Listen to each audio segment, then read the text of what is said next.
Commençons donc.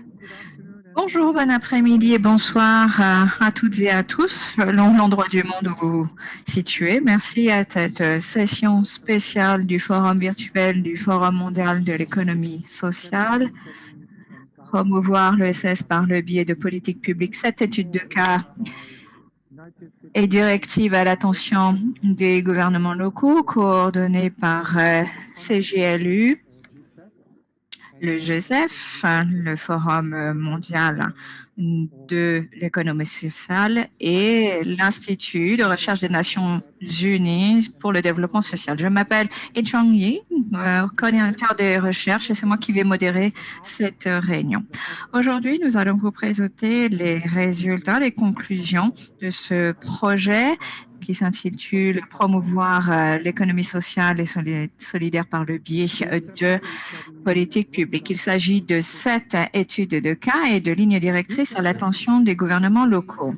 Cette session va durer 3h30, mais elle sera interrompue de 2 pauses à la fin de chaque bloc de présentation d'études de cas et leurs questions-réponses. Pour assurer une modération fluide de ce forum en ligne, je vous invite à mettre sur silencieux votre micro et également d'éteindre vos caméras lorsque vous ne parlez pas. Si vous avez des questions à poser, merci d'envoyer vos messages dans le chat. Ou bien vous pouvez également lever votre main de façon virtuelle. Je vous invite à identifier la fonction lever la main sur Zoom, cliquez sur l'icône au milieu du menu. En cliquant sur cette icône, nous recevons la notification que vous avez levé votre main et à la fin de votre intervention, merci de rappuyer à nouveau sur ce bouton pour qu'il ne reste pas allumé, éviter toute confusion. Sachez qu'un service d'interprétariat simultané en 3 langues est disponible, français, anglais, espagnol. Sur la barre de tâches de votre écran Zoom, vous trouverez le symbole du globe terrestre d'interprétation. Vous cliquez dessus et vous aurez les canaux de langue. Cette session sera également enregistrée. Si vous ne voulez pas être enregistré, indiquez-le nous et nous agirons en conséquence. Sans plus attendre, je vous propose de vous présenter les personnes qui vont formuler les remarques liminaires. Tout d'abord, Sarah Flech-Duguay de CGLU. Vous avez la parole, madame. Bonjour, bon après-midi pour certaines, bonsoir pour nous qui sommes en Europe. Merci beaucoup, Monsieur Yi, et merci à Laurence et à Erum du GSEF, le Forum mondial de l'économie sociale, qui travaille depuis plusieurs années à sensibiliser notamment la CGLU au concept d'économie sociale et solidaire, qui a été repris par nos dirigeants. GLU regroupe beaucoup d'administrations locales, municipales et maires. Nous avons une compréhension du concept à 2 volets. Tout d'abord, l'aspect de solidarité locale pour le développement inclusif et une solidarité globale en faveur d'une planète avec un développement harmonieux et pacifique. Donc, les deux sont liés, le niveau local à travers les municipalités, les conseillers municipaux et les maires dans les différents territoires et le niveau international. Au niveau de CGLU, les attentes de la réunion d'aujourd'hui est de tirer les enseignements des gouvernements locaux au moment d'appliquer des politiques publiques concrètes pour renforcer l'ESS et je félicite les travaux menés dans cette étude de cas jusqu'à présent. Ces travaux sont tout à fait prometteurs.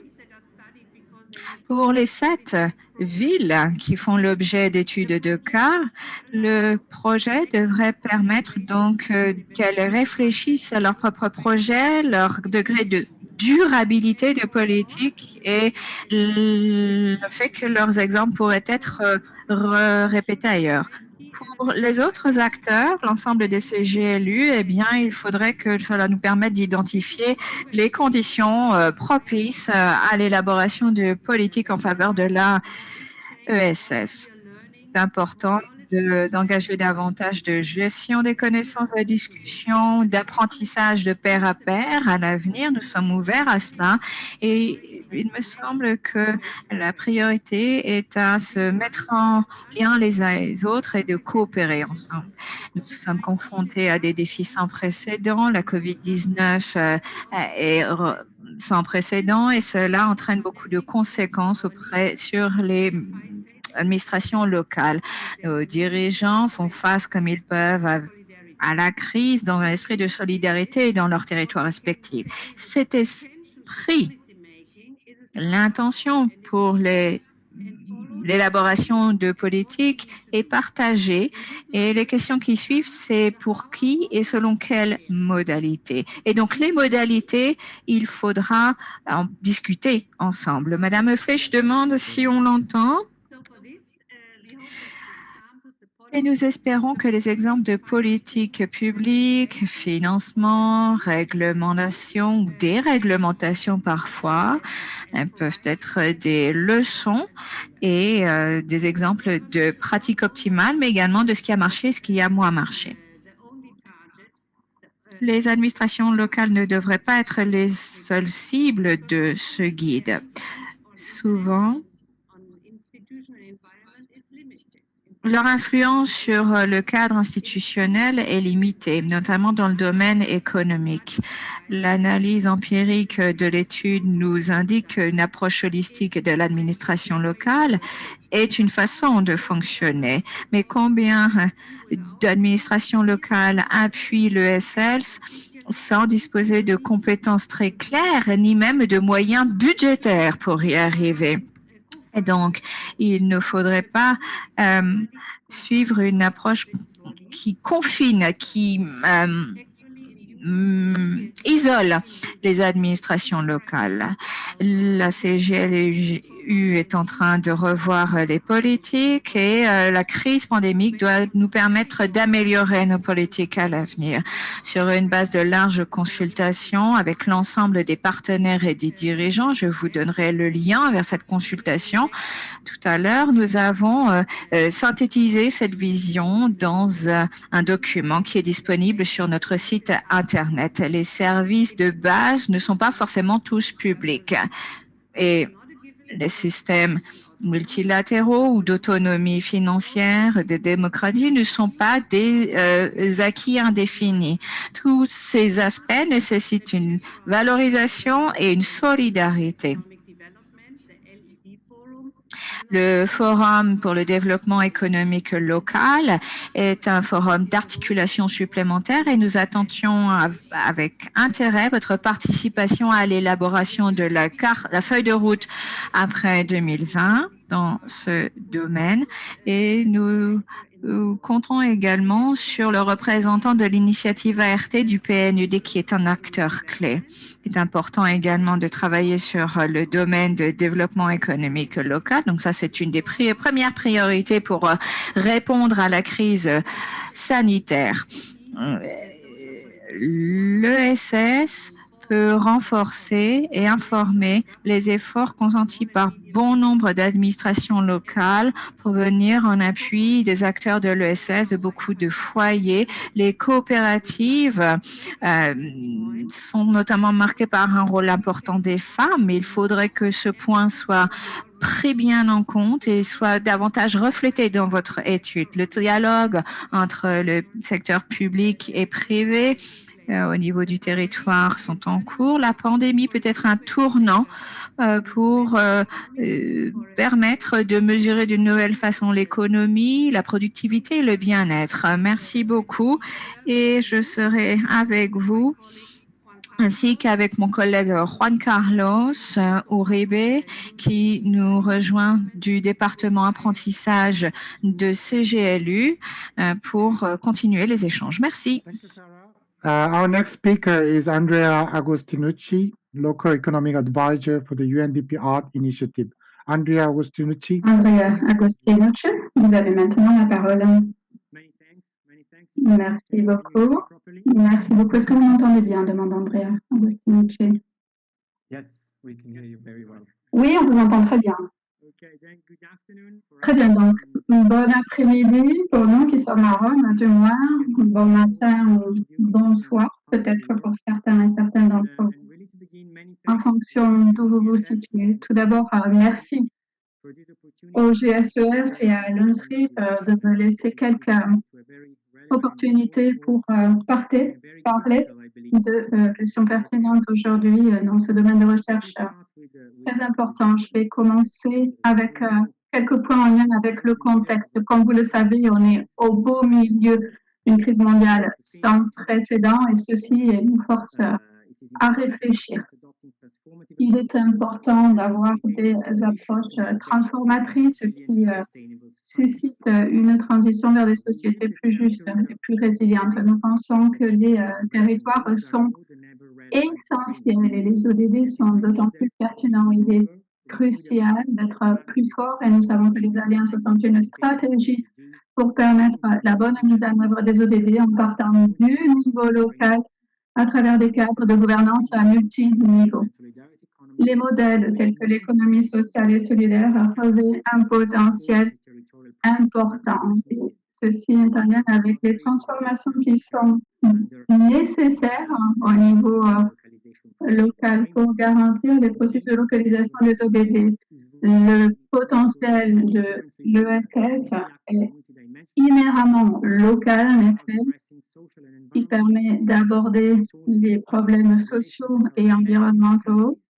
Et ceci doit se faire de manière ancrée dans le local, en lien avec l'intelligence collective et la démocratie. Il faut pouvoir aborder et répondre aux besoins de la société. Il faut garantir pour cela la cohésion, qui est un facteur clé. Il faut pouvoir également relier l'offre et la demande dans le cadre de circuits de production et de consommation localisés.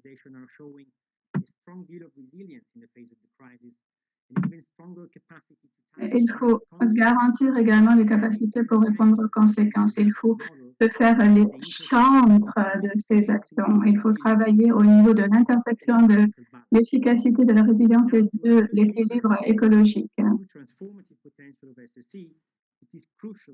Il est essentiel également de baser nos actions dans des processus de gouvernance. Il faut l'intégrer au niveau également des politiques nationales. Les cadres nationaux sont essentiels, sont des conditions préalables requises, mais il faut également qu'il y ait des environnements propices à l'ESS. Et en fin de compte, il faudra agir à ce niveau-là, au niveau local et territorial. Les mécanismes sont donc nécessaires et doivent être établis au niveau local pour garantir un fort secteur de l'ES, pour garantir des réponses aux défis qui se présentent à nouveau. Ceci exige une approche SSC with the key drivers of the key SS avec les principaux facteurs de développement local, l'économie locale et les processus de développement en particulier. Il convient de réaliser le lien avec les mécanismes de gouvernance, la question de l'information, de la gestion des données, la recherche, le renforcement des capacités, la communication et la commercialisation. Ceci exige que les gouvernements des villes soient en mesure de pouvoir reconstruire l'économie locale. Il convient de garantir ceci dans le cadre de solutions transitoires aux problèmes. Au niveau du PNUD, nous avons une composante qui s'attaque à la question de la crise en lien avec le COVID. Nous avons réalisé des évaluations dans ce cadre-là et ces évaluations montrent que le niveau local est un composant très clé. De manière plus spécifique, dans le cadre de l'initiative ART du PNUD, nous travaillons pour trouver des solutions au niveau local dans le cadre du cadre de localisation des ODD. Et ceci en lien avec le rôle vital que joue l'ESS. Nous faisons cela avec et conjointement avec les membres du groupe de travail des Nations Unies sur l'économie sociale et solidaire. Nous avons également été là dans le cadre du Forum sur le développement économique local et nous souhaitons également réaliser des efforts dans cette direction-là. Nous réalisons des programmes en matière de gouvernance locale et de territorialisation des ODD. Il est important de combiner l'ESS dans le cadre d'autres processus. Et je crois qu'aujourd'hui et les jours prochains, nous allons faire le lien entre l'ESS et les systèmes. Ceci est davantage pertinent comme un facteur de la transformation dont nous avons tant besoin. Pour conclure, sur cette base, nous valorisons le travail innovant que réalise le GSEF. Il convient de garantir un travail pour explorer le travail qui est en train d'être réalisé et ceci va constituer une contribution importante au travail de l'UNHIST et du PNUD également. Nous avons déjà commencé à travailler avec le collègue du GSEF pour développer des cadres dans ce domaine-là pour pouvoir appliquer ces résultats de recherche sur le terrain. Je vous remercie. Thank you, Andrea.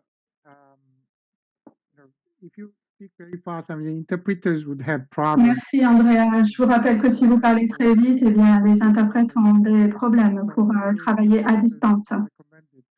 C'est la raison pour laquelle l'ensemble des intervenants sont invités à bien vouloir ralentir le rythme afin que les interprètes puissent réaliser leur travail de manière correcte.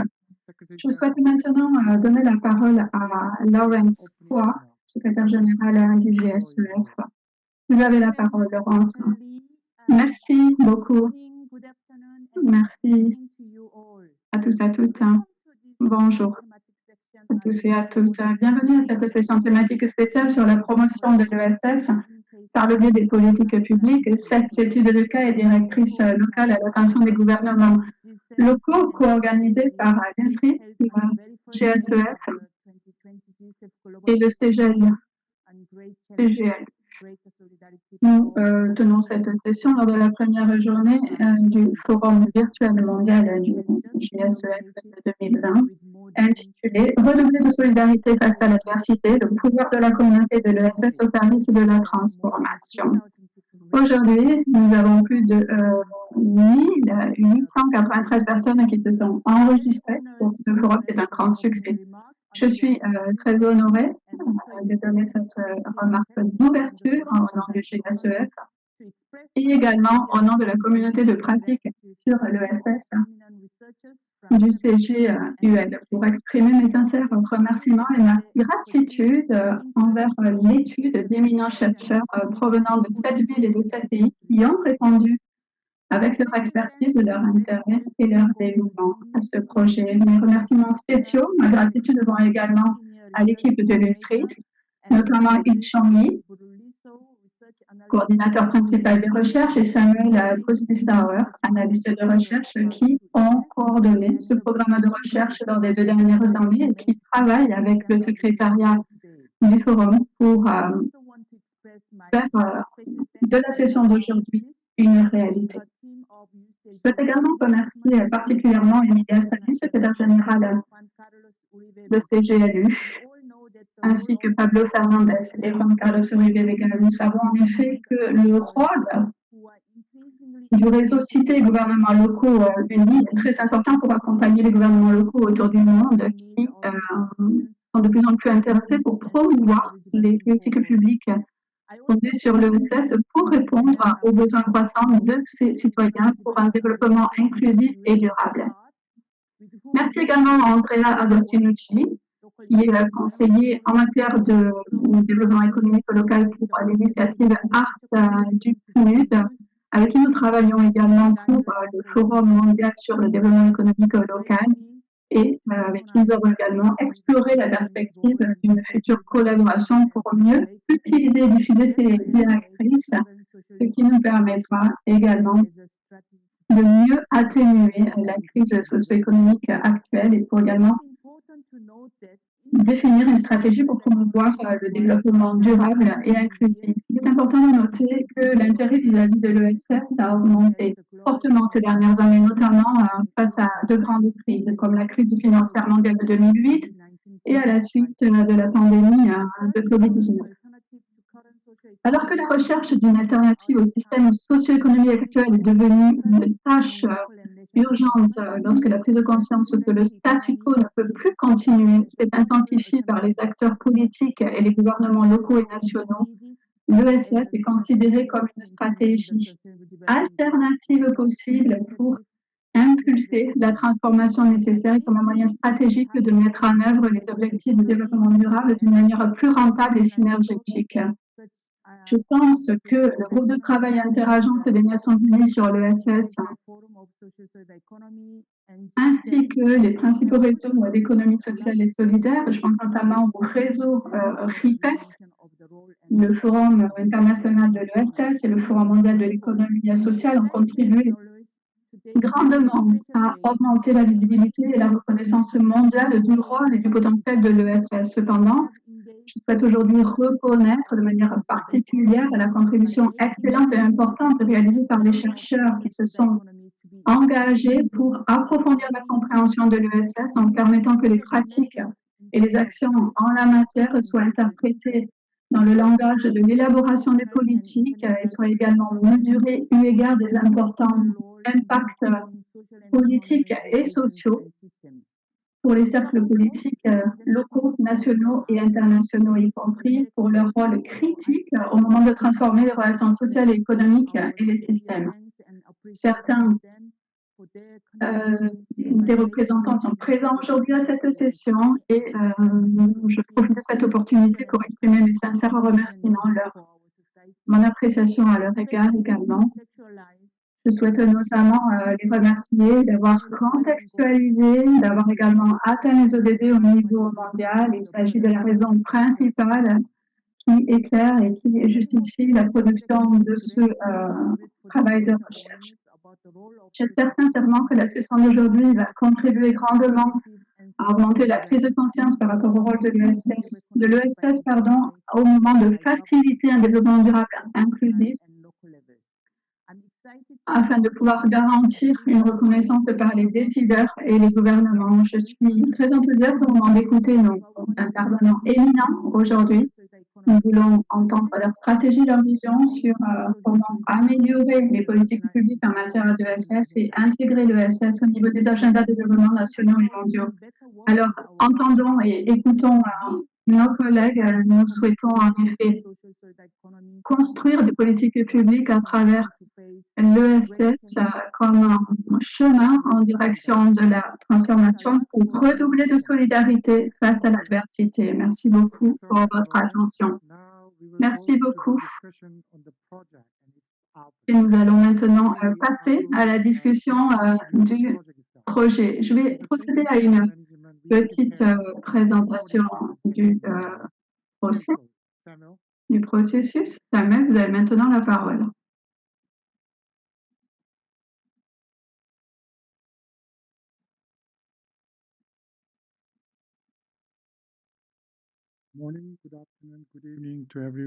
Bonjour, bon matin, bon après-midi, bonne soirée. Je suis Elchani, coordinateur au niveau de l'UNRIS. Aujourd'hui, je vais parler du projet UNRIS, promouvoir l'ESS par le biais de politiques publiques, 7 études de cas et lignes directrices à l'attention des gouvernements locaux.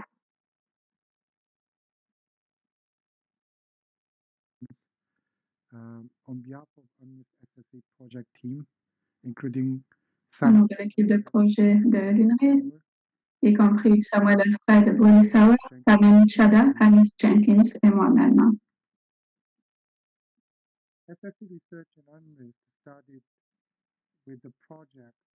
La recherche sur l'ESS au niveau de l'UNRIS a commencé en 2012. Depuis lors, nous avons mené 7 projets de recherche et plusieurs 5, disons, événements internationaux destinés aux universitaires et aux praticiens. Nous avons réalisé une conférence sur la mise en œuvre des ODD, quel l'objectif pour l'économie sociale et solidaire en 2019. Le projet dont nous allons parler aujourd'hui, promouvoir l'ESS par le biais de politiques publiques, est un des derniers projets que nous avons menés. Avec ce projet et ces événements clés, nous avons contribué à l'intégration de l'ESS au sein du système de l'ONU et à l'extérieur de ce dernier. Ce projet se base sur 4 piliers qui sont devenus la base du projet. Tout d'abord, les entretiens avec les responsables de l'élaboration des politiques de gouvernements nationaux et locaux sélectionnés pour identifier les besoins et les demandes en termes de politique. Sur la base de ces entretiens, nous avons été en mesure d'établir un cadre politique et institutionnel de l'écosystème de l'ESS. Et nous avons également pu sélectionner des études pour réaliser des études de cas. Nous avons donc mené 7 études de cas pour Barcelone, Dakar, Durban, Liverpool, Mexico, Séoul et Montréal. Et enfin, il y a les lignes directrices en tant que telles qui sont devenues l'un des principaux résultats de ce projet. Cette ligne directrice dispose de 10 chapitres, notamment une introduction qui explique les rouages de l'écosystème de l'ESS. Et ma collègue Rami Jenkins donnera davantage d'informations à ce sujet. Ces lignes directrices ont 4 caractéristiques spécifiques. Tout d'abord, elles ont été écrites depuis la perspective des responsables de l'élaboration des politiques qui sont désireux de promouvoir les entreprises et organisations de l'ESS dans leur région locale. Il faut savoir également que ces lignes directrices contiennent des informations succinctes dans un langage simple et clair. Ceci aide les responsables de l'élaboration des politiques à comprendre les outils politiques et institutionnels pertinents pour l'ESS. Les lignes directrices sont composées de 10 chapitres, ainsi qu'une introduction qui explique les rouages de l'écosystème de l'ESS. Chaque section contient un paragraphe orientation qui est composé d'un diagramme composé de questions et de réponses qui guide et qui oriente les utilisateurs vers différents niveaux d'information. Comme vous pouvez le voir, il y a une section orientation que vous trouvez dans chaque chapitre. Il y a des questions et des réponses, comme vous le voyez décrit sur cette diapositive. Et le lecteur n'a pas à se préoccuper de bien répondre aux différentes questions. L'objectif étant d'orienter le lecteur afin de l'aider à trouver les informations qui l'intéressent et qui permettront d'augmenter sa compréhension. Nous réalisons dans ce cadre des exercices de groupe multipartites qui sont en mesure de faciliter la compréhension des différentes institutions et des différents acteurs.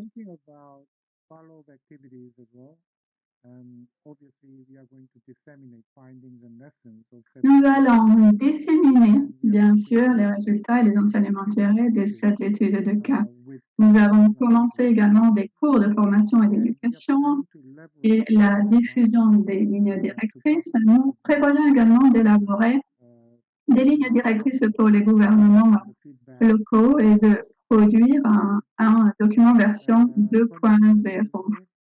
Des financements sont disponibles. Si des financements sont disponibles, nous lancerons également des actions pour pouvoir plus spécifiquement promouvoir le SSS. Je vous remercie.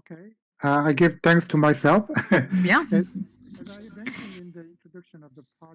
Comme je l'évoquais dans la présentation du projet, nous avons produit 7 excellentes études de cas. Leurs auteurs sont d'ailleurs avec nous aujourd'hui. Et un premier volet de la réunion, nous allons étudier ou discuter des études de cas de la ville de Séoul, ville de Mexico et d'Urban. Nous allons donc à Séoul et je donne la parole à Kel Soo-yoon. Pardon, je m'appelle Sang-Yoon Lee. Alors, qui s'occupe de la technique? Est-ce que c'est Sam qui partage ma présentation ou c'est moi qui dois le faire? Demande Sang. Je vais le faire, dit Samuel. Non, c'est parti. Merci. Je m'appelle Sang-Yoon Lee. Je viens de Séoul. Corée du Sud. Je travaille à l'université de Sanggohae. Je suis très heureux de vous expliquer, présenter l'étude de cas que nous avons menée dans le cadre du projet de l'UNRISD. Comme vous le savez, cette présentation appuie sur le document de travail que j'ai co-rédigé avec Kil Sun-yoon. Mon propos se divise en deux parties. Tout d'abord, je vais brièvement expliquer la situation de l'économie sociale en Corée, puis je rentrerai dans la situation de Séoul et je conclurai avec des réflexions.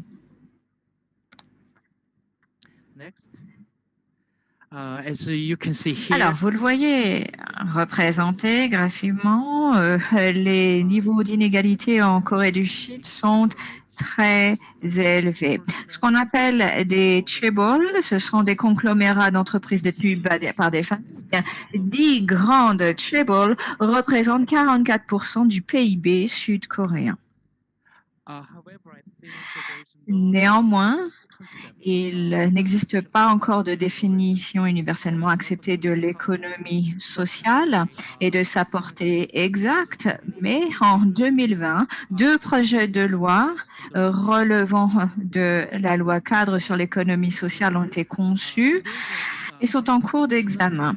Ce sont 2 projets de loi qui sont très similaires et qui définissent l'économie sociale telle qu'écrit à l'écran de façon très générique.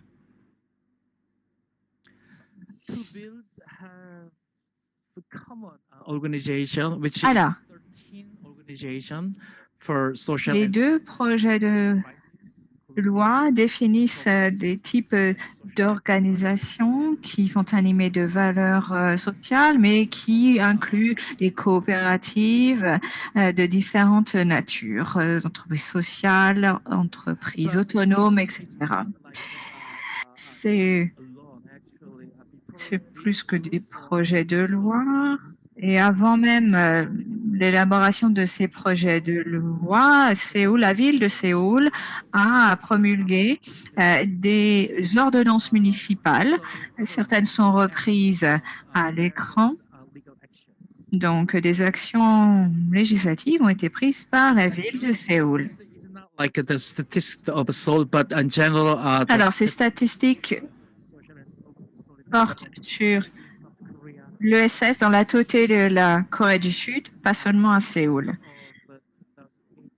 Les chiffres portent sur la fin de 2018 et on recensait plus de 20 000 entre entités.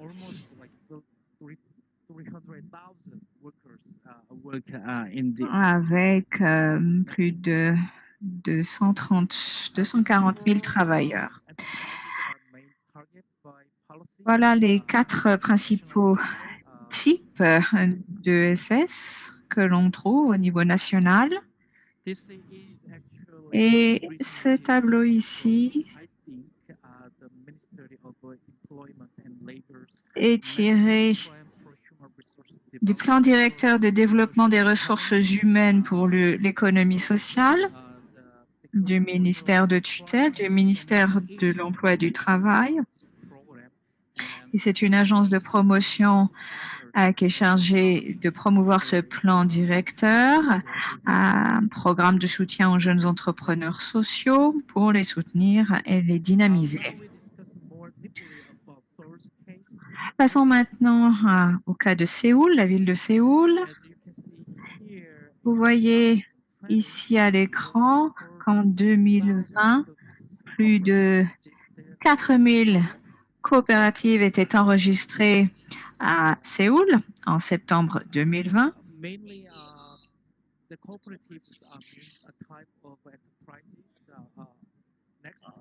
Ce sont principalement des coopératives similaires à des entreprises. Alors, ici, l'on parle du partenariat privé-public pour l'élaboration de politiques d'économie sociale qui a créé ce qu'on appelle le Centre d'économie sociale à Séoul.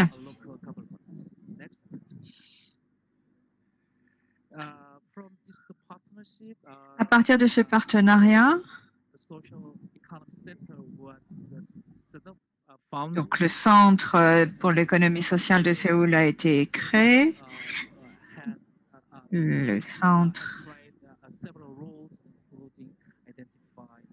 a joué différents rôles qui sont recensés sur la diapo, donc l'identification des organisations et entreprises de l'ESS, fournir de l'appui, encourager la création de mise en réseau, etc.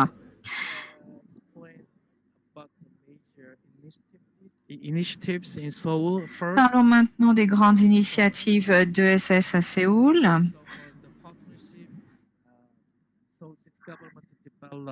Grâce au partenariat, le GMS a élaboré une académie de l'économie sociale. À peu près 8000 personnes ont été formées à travers 45 cours de formation consacrés à l'économie sociale.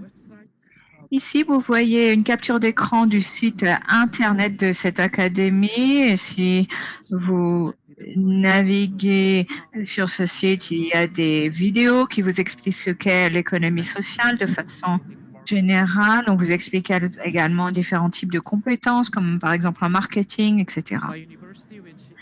Avant l'université de Shanghai, qui est un des instituts de formation partenaire, opère un programme d'éducation à l'ESS au nom donc du gouvernement de Séoul. Et chaque année, nous formons, disons, plus d'une cinquantaine, à peu près une cinquantaine d'étudiants s'inscrivent. Le financement est très important. Vous voyez qu'ici que nous parlons d'un exemple du fonds d'investissement social.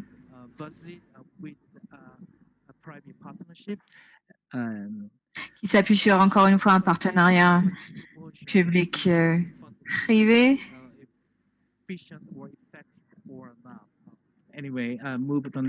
C'est un mécanisme qui est sujet de beaucoup de discussions.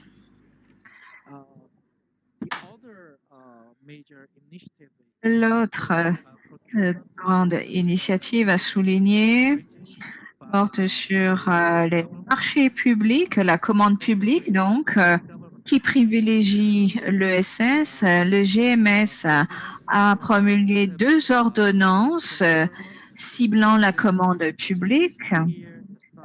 Et vous voyez le volume des marchés passés pour le GMS, mais il faut savoir que la proportion est très modeste. Elle représente à peine 3% des marchés publics totaux passés par le GMS, mais ça augmente. Ici, c'est une page d'information sur la plateforme en ligne de l'économie sociale de Séoul qui fournit beaucoup d'informations en termes de recrutement, d'approfondissement des connaissances. Donc, c'est une plateforme, un portail qui était très important. Plus d'une centaine de postes d'informations sont échangés chaque mois et l'on recense plus de 10 000 visites par mois sur cette plateforme.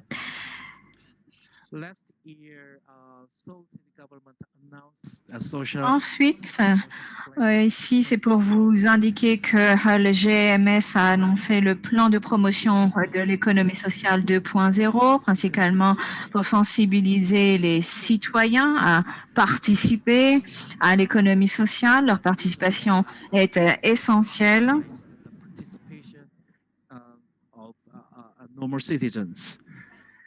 Next.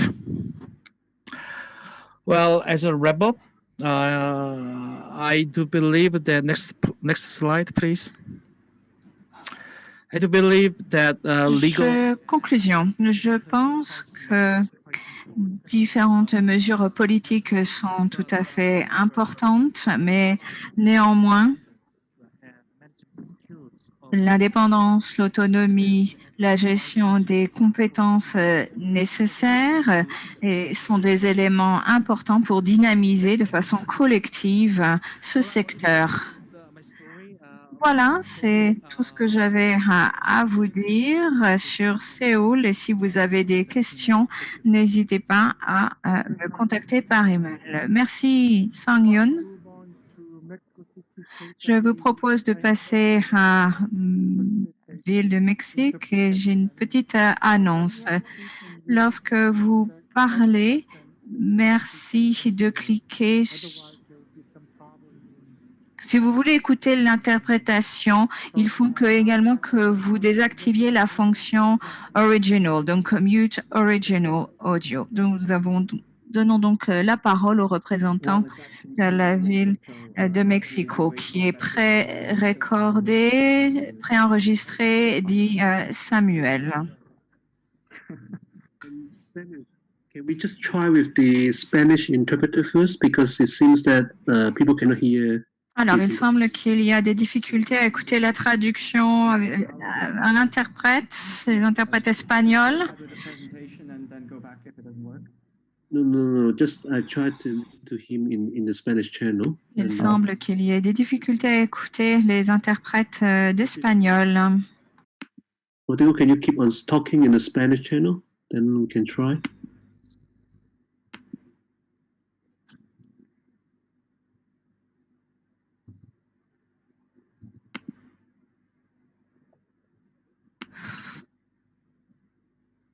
No, nothing. He's not there. He's back. I can hear him. Okay. All right. Okay, that is okay. Maybe I would like to remind all the speakers, make sure that it's off in your interpretation. Maybe Veuillez veiller à désactiver l'interprétation lorsque vous écoutez votre langue. Great. So we go ahead with the presentation. Donc, continuons avec la présentation sur l'étude de cas concernant Mexico. Bonjour. Bonjour. Le présent travail intitulé Politique d'appui à l'économie sociale et solidaire a été préparé par l'UNRWA dans le cadre du projet de l'UNRWA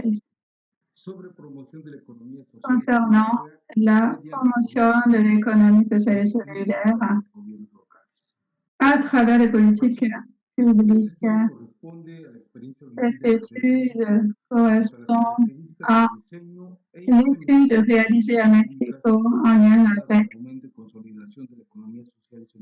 la question de la conception de politique sur la période comprise entre 2016 et 2018.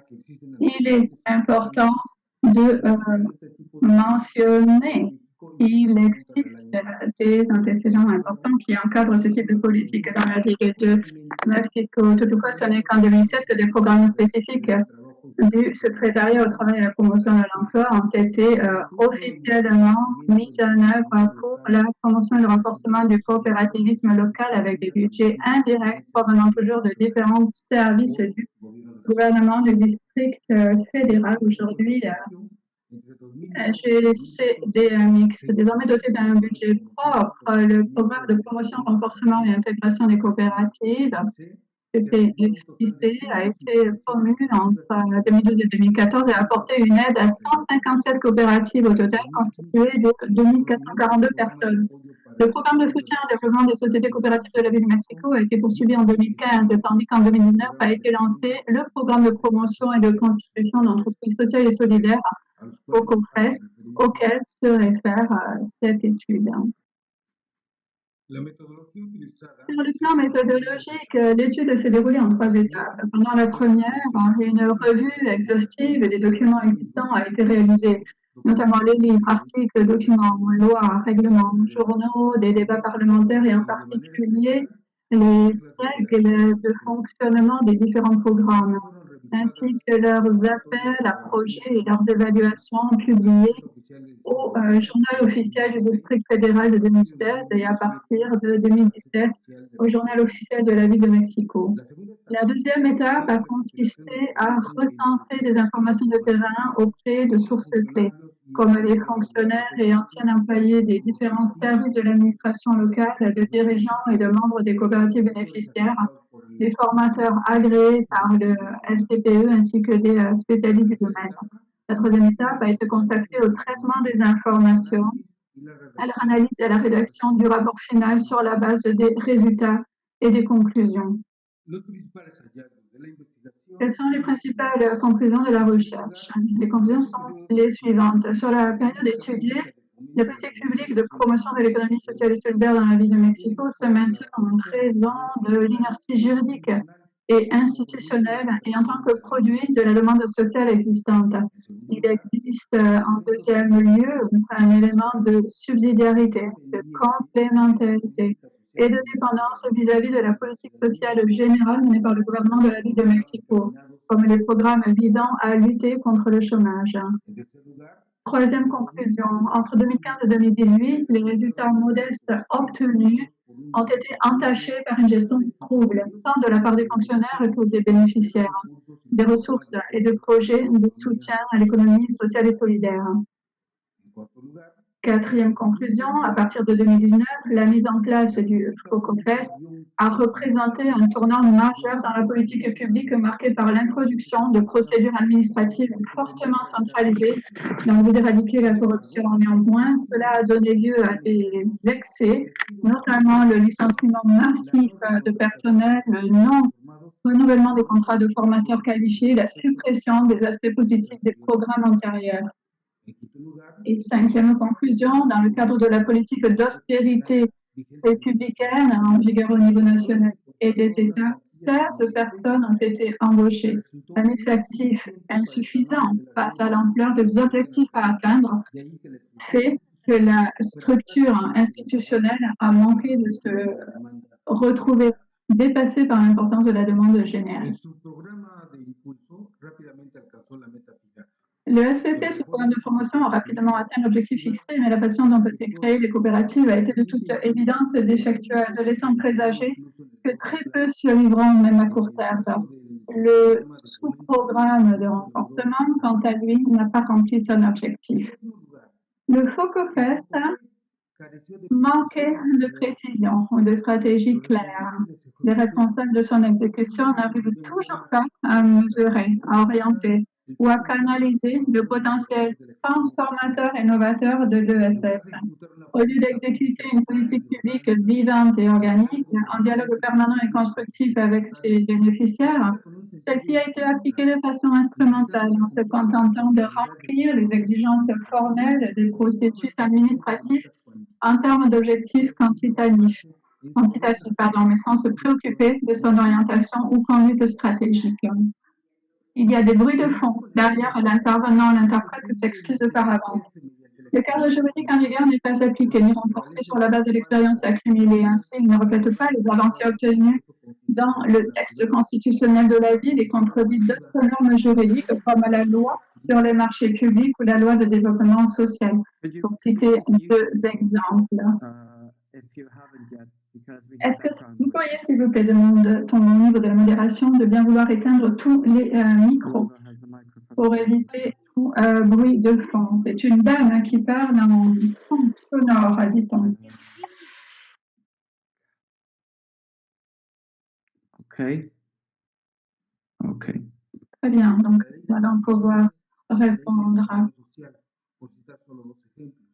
Alinear toda la legislación aplicable a las empresas de la economía social y solidaria con la Constitución local, así como una reforma integral de la Ley de Fomento Cooperativo del Distrito Federal, que entre otras cosas posibilite el aterrizaje de la normativa en las alcaldías.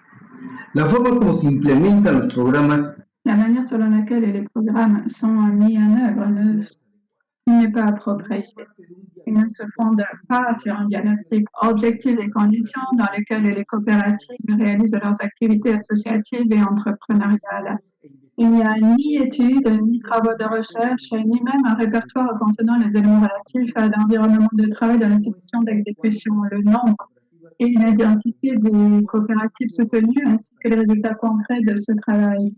La création d'un répertoire actualisé des coopératives existantes dans la ville de Mexico et des coopératives soutenues par le STPE est une tâche qui convient donc réaliser dans les plus brefs délais. Il s'agit de créer un recensement registre actualisé et fiable des coopératives, disponible au format papier et numérique, gratuit et librement consultable par la population.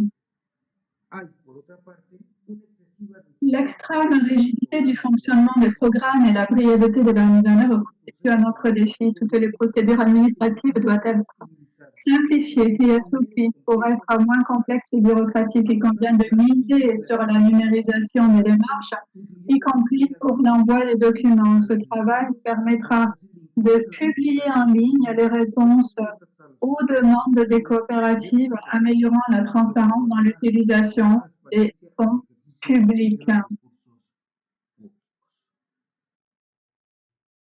Quelles sont les recommandations de cette étude? Tout d'abord, l'étude préconise la réduction du nombre de visites à domicile et pour y parvenir, l'établissement d'une procédure de géoréférencement de chacune des coopératives bénéficiaires permettant l'actualisation de leur statut en temps réel est nécessaire. Deuxième recommandation, sortir du court-termisme institutionnel en élaborant des programmes pluriannuels permettant d'atteindre des objectifs à plus long terme. En l'espace de 5 à 10 ans, il serait possible de créer un noyau dur et consolider plusieurs dizaines de coopératives jouant le rôle d'axe agglomérant et de soutien à l'action sociale du reste des coopératives nouvellement créées ou en cours de consolidation dans l'optique d'atteindre l'autonomie et la pérennité du mouvement coopératif local.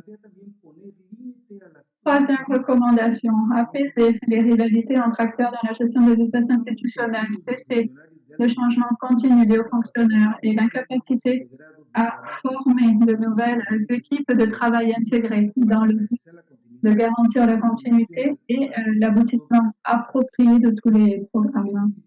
Quatrième recommandation, il est essentiel d'assurer la coordination des organismes publics impliqués, notamment au niveau du gouvernement de la ville de Mexico et des municipalités des 16 arrondissements. Cinquième recommandation, garantir que les programmes de promotion de l'ESS ne soient plus soumis à une gestion clientéliste selon des codes correspondant à des groupes de pouvoir. Il serait indiqué de mettre l'accent sur les aspects qualitatifs, formation et accompagnement technique, et non quantitatif, comme le nombre de coopératives formées ou renforcées. Il convient de revoir les objectifs du FOCOFES par rapport à ceux définis en 2019. Sixième recommandation, soumettre les programmes à une évaluation continue et extérieure au gouvernement de la ville de Mexico, à améliorer les aspects clés que sont la formation, l'assistance technique, l'appui financier, l'accès au marché, le dialogue avec le mouvement coopératif et la diffusion des programmes et de leur réalisation. Merci beaucoup. Thank you very much, Roberto. Merci beaucoup, Roberto. Nous allons maintenant entendre la dernière présentation sur le cas de Durban.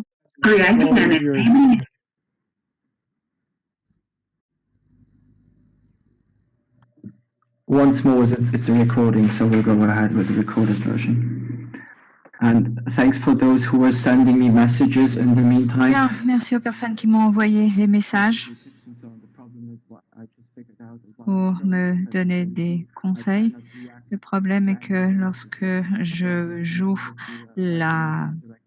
lance la présentation, je ne peux pas réagir aux messages. Et donc, je vous propose que vous communiquez.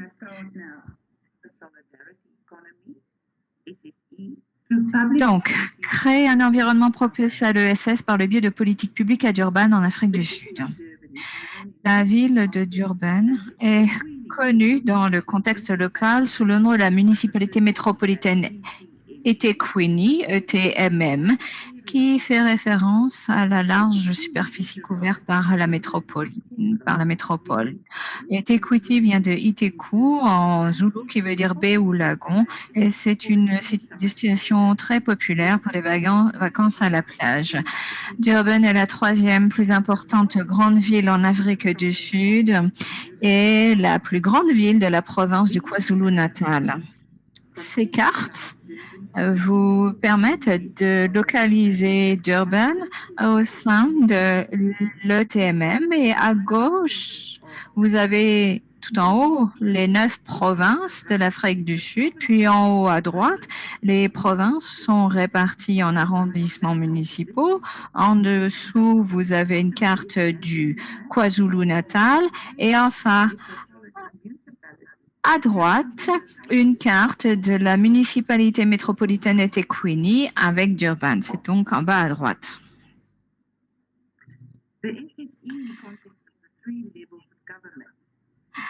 L'ESS dans le contexte des 3 niveaux d'administration. La première niveau est le gouvernement national qui est chargé d'approuver par le Parlement les lois et les politiques. Ensuite, nous avons le Parlement provincial qui développe des stratégies pour rendre en vigueur ces politiques et lois. Et puis, nous avons le TMM, ou Durban, donc le niveau local, qui est chargé de mettre en œuvre des lignes directives pour la stratégie développée par le Parlement provincial. Il est important d'avoir des relations synergétiques entre les niveaux avec les acteurs concernés. Et ceci est une condition sine qua non pour une mise en œuvre réussie. La loi indique également que le gouvernement sud-africain doit engager une consultation la plus large possible avant de proposer un texte législatif devant le Parlement ou même de le promulguer.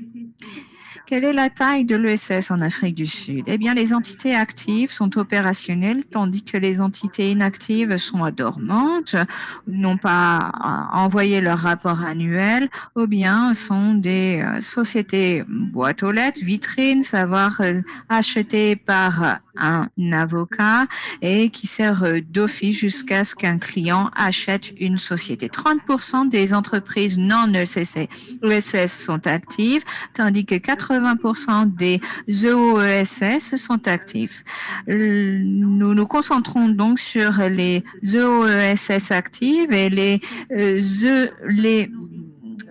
celles qui ne relèvent pas de l'ESS mais qui sont actives. Et le secteur de l'ESS est en termes d'entité fonctionnelle est bien plus important que ce qui est estimé. Les EOESS représentent 17% du nombre total d'entités actives inscrites. Et les 83% restants, le reste du secteur. Quelles sont les politiques et les institutions? Eh bien, l'approche principale de l'ETMM est de capitaliser et de dégager des synergies entre les politiques, les cadres et les lois existantes. Nous avons le plan pour le développement des coopératives qui est un des exemples. L'ETMM a élaboré différents axes de travail pour rendre des services en coopérative en leur attribuant des contrats publics à travers les politiques d'attribution de marché préférentiels. Nous avons aussi la Chambre de commerce et d'industrie de Durban qui exploite la législation existante en faveur du développement des entreprises pour aider l'ESS et ses acteurs à se pérenniser en leur proposant une formation. Les universités sont tenues de répondre aux besoins de la communauté dans lesquelles elles sont installées et ont des programmes et des partenariats en ce sens. Nous avons également une mobilisation du secteur privé à travers des politiques de RSE, notamment aussi à travers ce qu'on appelle le 3BEE, savoir l'autonomisation économique de la population noire, ainsi que des politiques de développement d'entreprises pour aider d'une façon financière les acteurs de l'ESS. Quels sont les acteurs Eh bien, l'ETMM est l'administration locale d'exemple qui a permis de créer un cadre propice au développement des organisations de l'ESS. Nous avons aussi la Chambre de commerce et d'industrie de Durban qui vient en appui de l'ESS à travers de la formation, du mentorat et d'autres services. Et tous les niveaux du gouvernement sont activement engagés dans la promotion et le développement de l'ESS. Nous avons également les universités, celles du KwaZulu-Natal et de Durban, qui exploitent les législations existantes pour former les acteurs et entreprises de l'ESS à gérer des entreprises. Il y a d'autres institutions et instituts comme organismes, associations ou banques de coopération et financières qui sont activement engagées dans le développement des acteurs de l'OSS. Il y a également l'OIT, l'OIT qui parraine la facilitation de l'élaboration d'un livre vert sur l'économie sociale. Commercialisation des services et des biens issus de l'ESS. Donc, l'ETMM aide l'accès au marché quand cela est possible, marchés locaux, nationaux, internationaux, les met en contact avec les points de vente au détail. Il y a également la foire annuelle de Durban, qui est une bonne plateforme d'échange. Il y a aussi les organismes d'État, par exemple la CEDA, l'Agence de développement des petites entreprises, qui fait de la formation sur la commercialisation. Nous avons aussi la Chambre de commerce et d'industrie de Durban qui met en rapport les ESS avec des clusters au sein de la Chambre. Et puis, il y a également d'autres organisations, associations et partenaires qui s'engagent dans des actions de promotion. Financement, accès au financement. Alors, nous avons une attribution préférentielle des marchés publics à travers les secteurs privés et publics et qui s'inscrit dans le cadre de ce qui est attendu du secteur privé au titre de la RSE. En retour, ils reçoivent des allègements fiscaux. Il y a également une action menée par l'ETM qui fournit également une subvention annuelle qui intervient de façon indirecte. Il y a également la CEDA qui a un régime ou un programme d'incitation à la coopération avec une subvention à hauteur de 100%, à savoir 350 000 rands pour les coopératives inscrites. Puis il y a également la CEFA, la coopération de développement indépendant ou d'autres banques de coopération qui fournissent des prêts aux ESS. Formation, renforcement des capacités. Les acteurs sont convaincus que ces deux éléments sont clés pour que les acteurs de l'ESS passent à une échelle supérieure et se pérennisent. Par exemple, il y a également un programme de formation de l'ETM qui couvre différents domaines de gestion comme la gouvernance, le marketing. Nous avons aussi des incubateurs qui sont parrainés par la CEDA à travers l'ETM et deux universités, et puis des entreprises sociales, la Chambre de commerce et d'industrie, des organismes, des ministères également de tutelle qui font des actions de formation et de renforcement de capacités. Intensification, suivi et évaluation. L'expansion des ESS nécessite un accès au financement, une planification, un budget, des bons systèmes, des bons processus. Tout ceci pour les faire passer à l'échelle et ceci au-delà du dur labeur et de l'accès au simple financement. En termes de suivi et d'évaluation, le cadre formalisé dans le cadre duquel l'ETM réalise un suivi et une évaluation des coopératives vise à garantir justement que les jalons, les objectifs sont atteints et qui en fait sert comme système d'alerte précoce en cas de non-réalisation d'objectifs. Et ceci va permettre d'améliorer encore plus en avant les mesures menées par l'ETM. Il y a également des projets et des subventions qui font l'objet d'un suivi et d'une évaluation. Voilà, j'en ai fini de ma présentation. Je vous remercie de votre attention. Thank you very much for all, Merci beaucoup pour toutes ces belles présentations. Il nous reste encore Nous sommes un peu en retard, dit le modérateur. Je vous propose de consacrer 15 minutes et non pas 20 à une session de questions-réponses. Je vous indique que les présentateurs nous communiquent leur présentation pour qu'elle soit chargée sur le site de l'Institut de recherche et du GSEF. Donc, si vous voulez lire plus en détail et à tête reposée ces présentations, consultez nos sites Internet. Donc, mesdames et messieurs, si vous avez des questions, des commentaires, je vous invite à vous manifester en levant votre main à travers la fonction « Lever la main » dans Zoom, qui se trouve dans Participants, suite Raise Hand, donc levez la main. Je vous invite à cliquer sur ce bouton pour nous indiquer que vous souhaitez vous exprimer.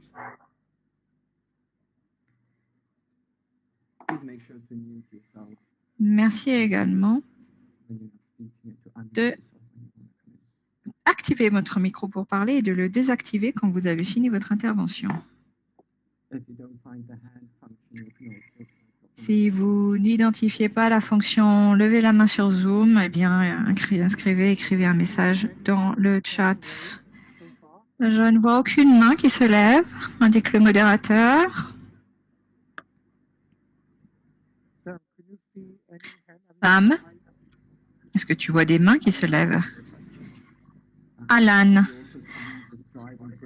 selon les auteurs, quel est le facteur de croissance dans le secteur de l'ESS? Alors, qui souhaite répondre à cette question? Question de Alan Fezzen, répète le modérateur.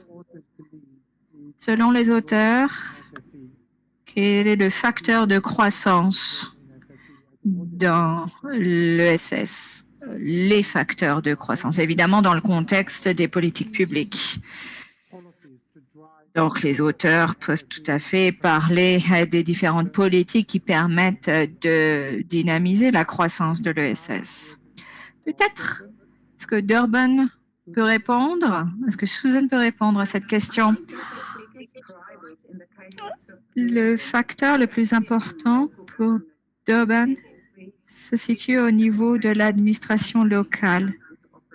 C'est là où la mise en œuvre s'opérationnalise. Une fois que l'administration locale adhère,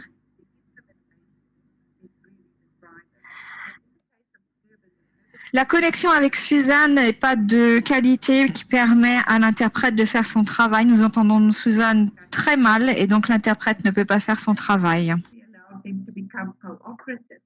And these cooperatives act independently, but through the preferential procurement, which is a very important policy, they actually get the contracts from the municipality to carry on the work. But this is a vibrant cooperative that are in Durban, and that policy interpretation and with other laws, because we have the cooperative law of 2005, but we have other laws like preferential procurement. We've got enterprise development, where the private sector is rewarded by tax breaks to actually train, to provide opportunities and preferential procurement to the SSE, as well as CSR providing the SSE with not only with loans, but also with grants or projects that they have to carry out on behalf of the private sector. So this is enabling policies play a very important role, as well as the interpretations, on the other hand, to boost the social and solidarity economy in Durban. Thank you very much. Merci beaucoup. Au Mexico, peut-être? Est-ce qu'on peut entendre l'étude de questions Mexico? Roberto? Très bien. Je crois qu'il faut comprendre une chose. S'agissant de la croissance de l'ESS dans mon pays, ça a été très, très rapide. Si on connaît une crise, c'est peut-être une crise de l'expansion de l'ESS. N'oublions pas que lors des 3 dernières décennies, la mise en œuvre des politiques néolibérales a été drastique. Elle a mis à l'écart l'ESS.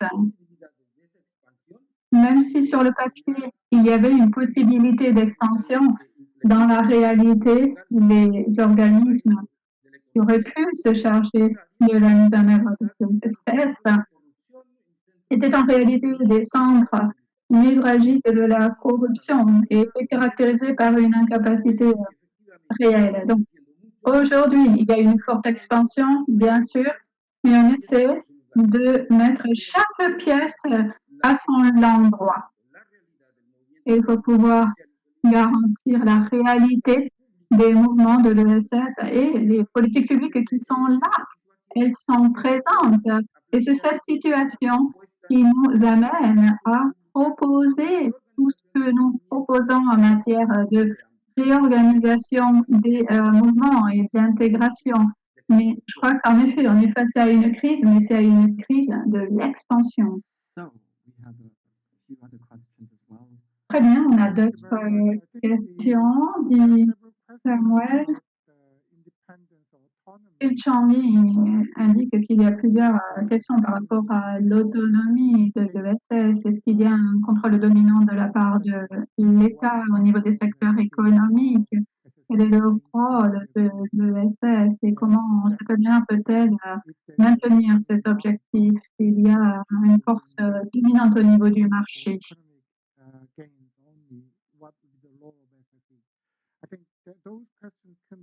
Ces questions qui sont posées au niveau du chat peuvent être appliquées aux responsables de l'élaboration des politiques et aux acteurs de l'ESS. Je peux peut-être adresser cette question à Han Young,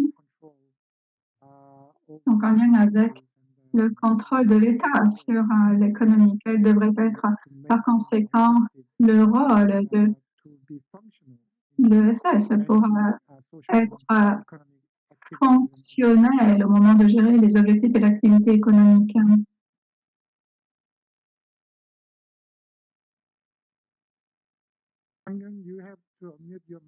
Veuillez s'il vous plaît désactiver votre micro. Il détend depuis la modération.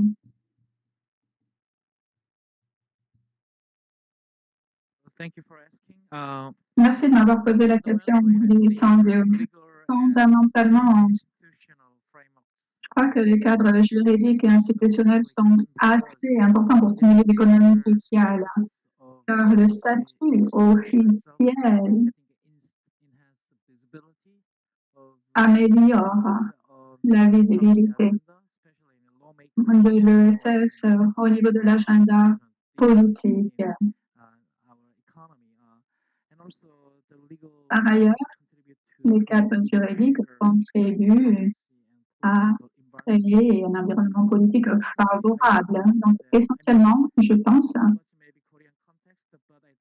que cela vaut dans le contexte coréen, mais je crois que les cadres juridiques et institutionnels sont importants. Dans un même temps, il convient d'améliorer les compétences en matière de gestion. Il s'agit également d'un facteur important. Dans certains cas, en Corée du Sud, par exemple, l'obtention de financement est difficile et il faut voir quel est le statut spécifique de chaque entité. Donc, pour remédier à de tels problèmes, je pense qu'il faut travailler sur la question de l'éducation, c'est important, au niveau national, au niveau local. Les gouvernements locaux doivent stimuler, améliorer les programmes d'éducation en matière d'économie sociale et solidaire pour parler du rôle de cette dernière. Par ailleurs, ils devraient fournir des types de services en mesure de garantir l'amélioration des compétences de gestion. Pour les ES, afin que ces entreprises de l'économie sociale et solidaire puissent être indépendantes. La question de la gouvernance démocratique des organisations est également importante, selon moi. L'éducation, je le répète, les programmes de formation pour les entreprises sociales sont particulièrement importants. Après moi, je vous remercie. Merci beaucoup. Il y a également des questions concernant les défis clés pour que les politiques publiques puissent promouvoir l'ESS et pour qu'elles puissent faire de cette réalité une réalité. Je pense qu'il faut pouvoir poser cette question dans le contexte local. Nous avons un commentaire également du maire de Kampala en Ouganda.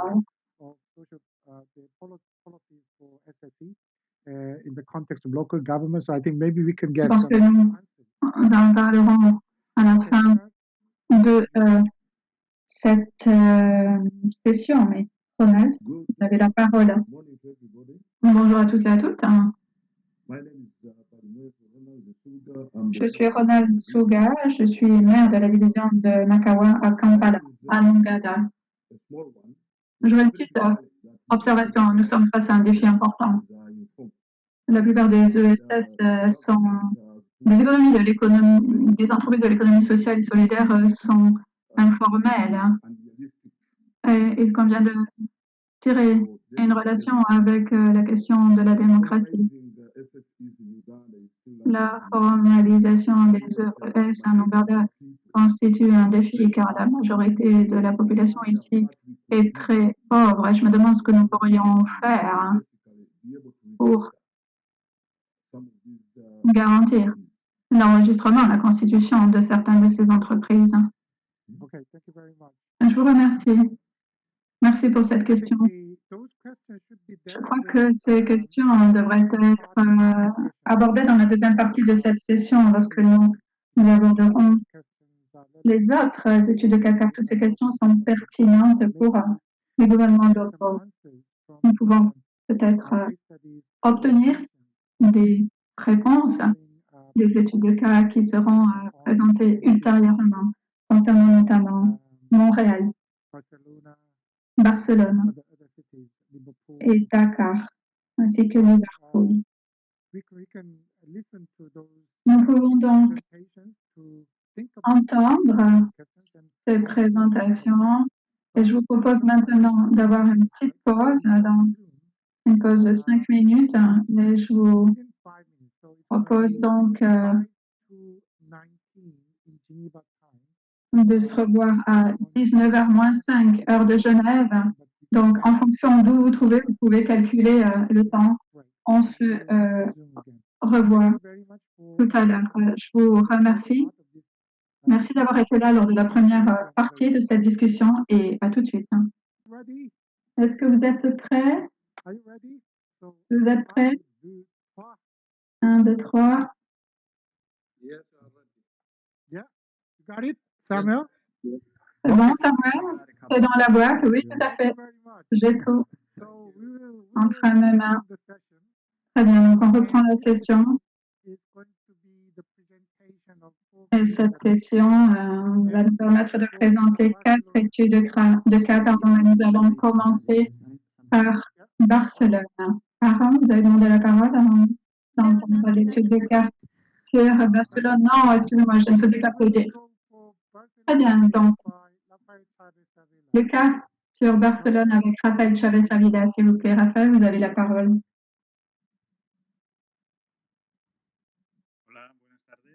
Bonjour, bon après-midi. À Valence, où j'habite, on dit buenas tardes, car il est 7 heures du soir. Est-ce que vous m'entendez bien? Bon après-midi à tous et à toutes. Avant toute chose, je souhaitais vous remercier de m'avoir donné l'occasion d'être à vos côtés au niveau mondial, car c'est le Forum mondial de l'économie sociale. Je suis ravie de pouvoir partager avec vous les résultats d'un travail que nous avons élaboré ces derniers mois. Et j'ai été également très ravie de prendre part à ce projet de NRIS et du GSEF. Je félicite John également pour la pertinence de cette initiative et de ce projet, mais également pour la pertinence des autres projets qu'il dirige et qu'il catalyse et qui sont d'après moi très pertinents et notamment en faveur du développement depuis l'espace scientifique, intellectuel pour promouvoir l'économie sociale et solidaire, et ceci au niveau international. Et bravo également à toutes les personnes qui sont dans son équipe, et notamment Samuel. Très bien, donc, depuis Valence et depuis le Syriac, nous travaillons depuis plusieurs années sur les questions de politique de promotion de l'ESS. Ce n'est pas un nouveau cas sur lequel nous travaillons et en réalité, il y a 2,5 années, nous avons fait une étude concernant les bonnes pratiques de promotion de l'ESS en Europe depuis plusieurs perspectives. Et il est donc très opportun d'avoir pu participer et prendre part à ce travail. À ce sujet, je souhaite indiquer qu'en Europe, depuis la dernière crise qui a frappé entre 2008 et 2012-13, nous sommes passés à un nouveau contexte en matière de promotion de l'ESS. Nous parlons beaucoup d'une nouvelle génération de politique d'économie sociale. Ça signifie que c'est donc pas la première et il existe une longue tradition dans différents pays, pas dans tous, mais dans de nombre aussi bien au niveau étatique que régional ou que municipal. Et en Espagne, notamment, il faut garder à l'esprit que notre point de référence, la Constitution, est de 1978. Et donc, depuis les années 80, on a la première génération des politiques d'économie sociale. Mais voilà, il s'agit plus spécialement depuis 2015 que se produit un changement. C'est à ce moment-là que va émerger cette nouvelle génération de politiques de promotion de l'ESS au niveau régional et notamment au niveau local. Il faut garder à l'esprit le fait que l'Espagne souffre durement de la dernière crise à ce moment-là. Et c'est un pays qui va devoir appliquer de dures mesures d'austérité lors des années qui vont suivre après 2011, en 2012, 2013 et 2014. Nous disposions d'un gouvernement à caractère conservateur au niveau étatique et de nombreuses régions. Et en 2015, et c'est le facteur qui va tout changer et va se produire un changement au niveau de la couleur politique avec l'arrivée au pouvoir au niveau régional et surtout au niveau municipal de nombreux gouvernements à caractère progressiste. Je pense notamment à Barcelone, à Madrid, à Valence, il y a de nombreuses autres villes. Ceci se caractérise par de nouvelles formations politiques qui vont décider d'incorporer à leurs programmes électoraux des questions relatives à l'économie sociale et solidaire. C'est le cas que nous allons examiner maintenant pour le cas de la ville de Barcelone. Et c'est notamment ce type de municipalité comme celui de Barcelone qui va mener à bien ces nouvelles politiques de promotion avec un caractère très distinct qui était celui des politiques de première génération. La pertinence du cas de Barcelone, qui est le cas que nous avons inclus à ce projet, tient spécialement à diverses raisons. La première est qu'on a fini par déployer avec succès certaines mesures. Les heures de Madrid ou de Valence n'ont pas été reproduites à Barcelone. Il y a eu également un appui bien plus important de la part du gouvernement municipal et par ailleurs, la modalité de déploiement reprend très bien ce qu'est la philosophie et le paradigme des politiques transformatrices en matière d'ESS. Donc, elle réunit très très bien les différentes dimensions de ce type de politique.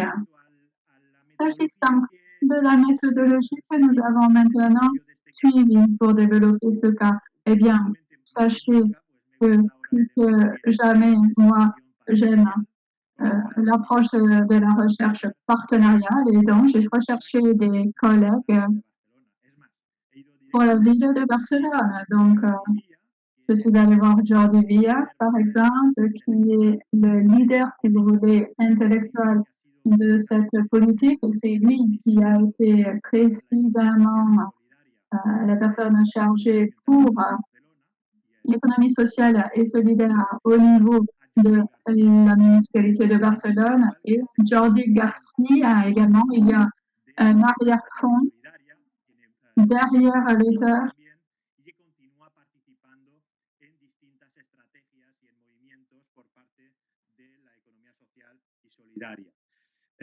Con ambos ha sido muy fácil de trabajar, con lo Il a cual été très facile de travailler avec Jordi Villa et Jordi Garcia. Donc, nous avons travaillé avec l'université et nous avons également impliqué les mêmes acteurs de telle sorte que cela a été bien plus facile de collecter des informations de première main, donc les documents, bien sûr. Et nous avons également voulu impliquer les acteurs, les responsables de l'administration publique en matière de promotion de l'ESS. Nous avons créé 2 focus groups.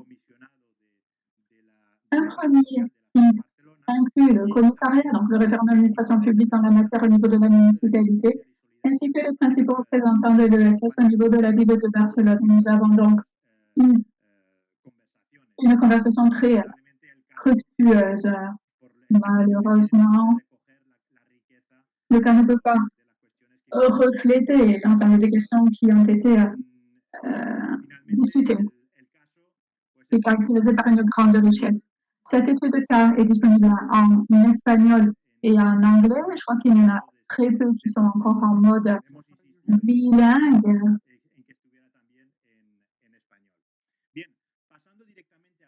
Nous passons maintenant, si vous le voulez bien, au contenu du plan. Donc, le plan d'impulsion, de promotion de l'économie sociale et solidaire de la ville de Barcelone. C'est un plan qui naît en 2015 à la suite des élections municipales.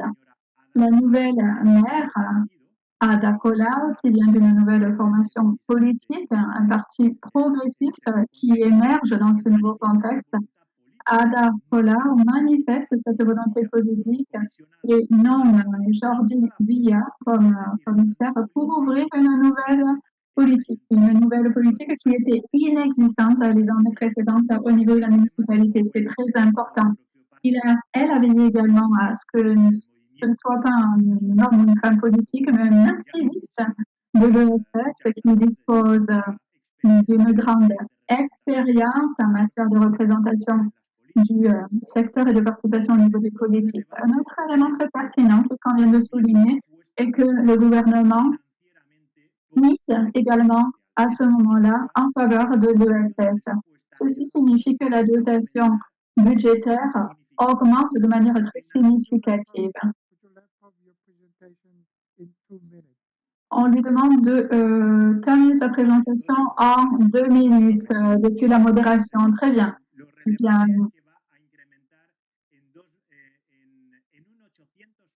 La dotation budgétaire va donc augmenter de 800% de 2014 et à 2016.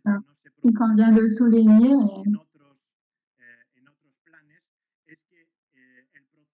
une caractéristique spécifique à ce plan est que le processus de débat et de discussion de la politique se fait dans le cadre d'une période relativement courte. On ne va pas perdre donc de temps à attendre la participation de l'ensemble des secteurs. Mais depuis la vision pragmatique, on va garantir une période courte pour le développement du plan. Le plan est systématisé à moyen terme, donc sur 4 ans, avec des objectifs généraux spécifiques, des lignes d'action spécifiques, 124 mesures, et un élément également d'évaluation du plan est prévu. Toute cette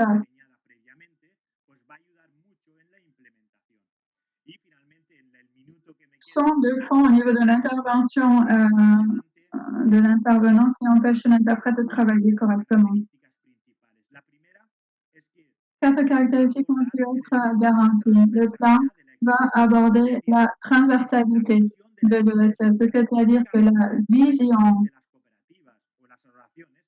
ne concerne pas uniquement les coopératives, mais le champ de l'ESS est couvert dans le cadre d'une vision très large.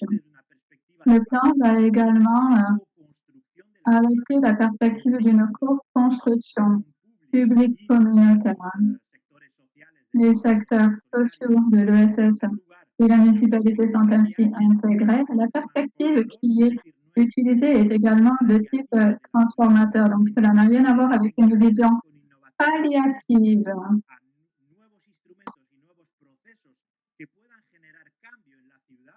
Des processus sont donc en mesure de générer des changements au niveau de la ville. Et enfin, et avec ceci, je vais conclure,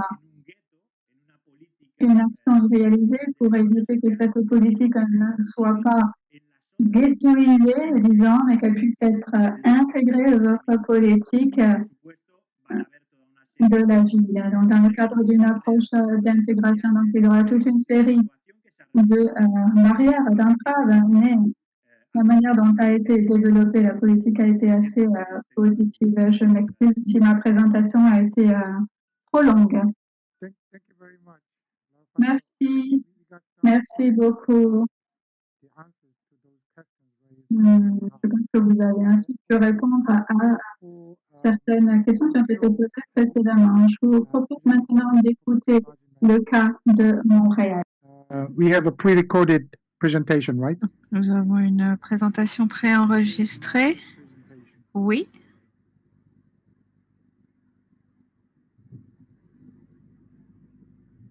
Good afternoon, good evening. Bon après-midi, bonsoir.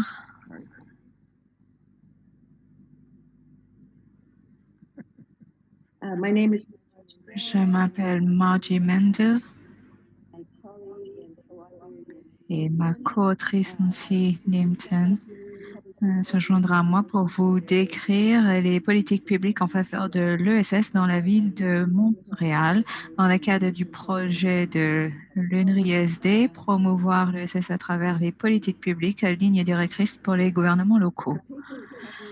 Notre document de travail porte sur la période allant de 2013 à 2019. 2013, c'est l'année où la loi cadre du Québec sur l'économie sociale a été adoptée, mais l'ensemble des politiques qui lui la rendent effective ont été mises en œuvre à partir déjà avant des années 80. Le gouvernement municipal canadien est intégré dans le système fédéral et la répartition des pouvoirs limite donc la possibilité aux administrations locales de promulguer leur propre législation. Les villes canadiennes sont créatures des gouvernements provinciaux avec des revenus limités et de plus en plus de responsabilités. C'est dans ce contexte que les interventions fédérales et provinciales ont joué un rôle essentiel au moment de développer l'ESS à Montréal et ont été la source de la plupart des mesures d'action politique publique stratégique. Comme bien d'autres villes dans le monde, le transfert de responsabilités aux administrations municipales augmente, ainsi que les mesures d'actions politiques pour accroître leur autonomie. Montréal est divisé en différents arrondissements, dont chacun est doté d'un propre plan d'action et de priorités propres. Certains accordent plus d'importance à l'ESS que d'autres. Il y a des mesures globales qui sont décidées par l'administration de la ville, la municipalité. C'est Nancy qui en parlera. Les mesures récentes prises par le gouvernement provincial augmentent l'autonomie de la ville de Montréal. Et donc, pour résumer, il existe 3 tendances prédominantes. En fait, j'en ai même une 4e. Donc, la répartition des pouvoirs au titre de la Constitution, donc l'autonomie des municipalités, la collaboration entre les 3 niveaux d'administration, principalement les 2 niveaux d'administration, province, municipalité, ensuite un assouplissement des divisions rigides par l'introduction d'une nouvelle législation qui donne plus de pouvoir aux municipalités et enfin l'action à travers les arrondissements. Mais dans ce contexte institutionnel, l'ESS de Montréal est ancré dans le dialogue social, la co-construction et les processus collaboratifs qui ont été des éléments clés au moment de construire l'ESS à Montréal. L'initiative politique ont répondu aux actions collectives de l'ESS sur le terrain. Ce qui distingue notre ESS à Québec et à Montréal, c'est l'adoption d'une approche écosystémique intégrée. Elle est imbriquée dans une approche globale et intégrée à l'échelle du territoire qui couvre l'ensemble de ces entreprises. L'ESS a permis de définir plusieurs outils de transfert de connaissances, d'accompagnement, de mobilisation citoyenne, etc. Et donc, l'élaboration de politique a été à l'initiative de parties prenantes sur la base des besoins et des aspirations identifiés par les populations locales qui ont impulsé des processus de co-construction avec les différents niveaux d'administration. Donc, il y a une collaboration horizontale entre les différents services de l'administration au niveau fédéral et provincial, mais également de façon verticale entre les différents niveaux de gouvernement, au niveau municipal, provincial, fédéral, c'est très limité au niveau fédéral. Et pour souligner à nouveau ce point, c'est que dans d'autres villes du monde, le transfert de beaucoup de responsabilités aux municipalités augmente. Mais malheureusement, cela ne s'accompagne pas avec un transfert plus important de ressources de dotation. Nancy. Oui, merci beaucoup. Très rapidement, je vais vous présenter plusieurs des initiatives politiques importantes au niveau de Montréal en matière de ESS. Il y a beaucoup de documents que vous pouvez consulter de plus de détails à tête reposée si vous le souhaitez. Beaucoup des politiques promulguées par la province ont un impact sur le niveau municipal. Donc, il y a tout d'abord la loi sur l'économie locale de 2013 qui nous a permis de fixer un cadre très clair, un axe de travail très fort au niveau de la municipalité de Montréal, notamment. Dans la période étudiée, il y a eu des évolutions intéressantes en termes de nouvelles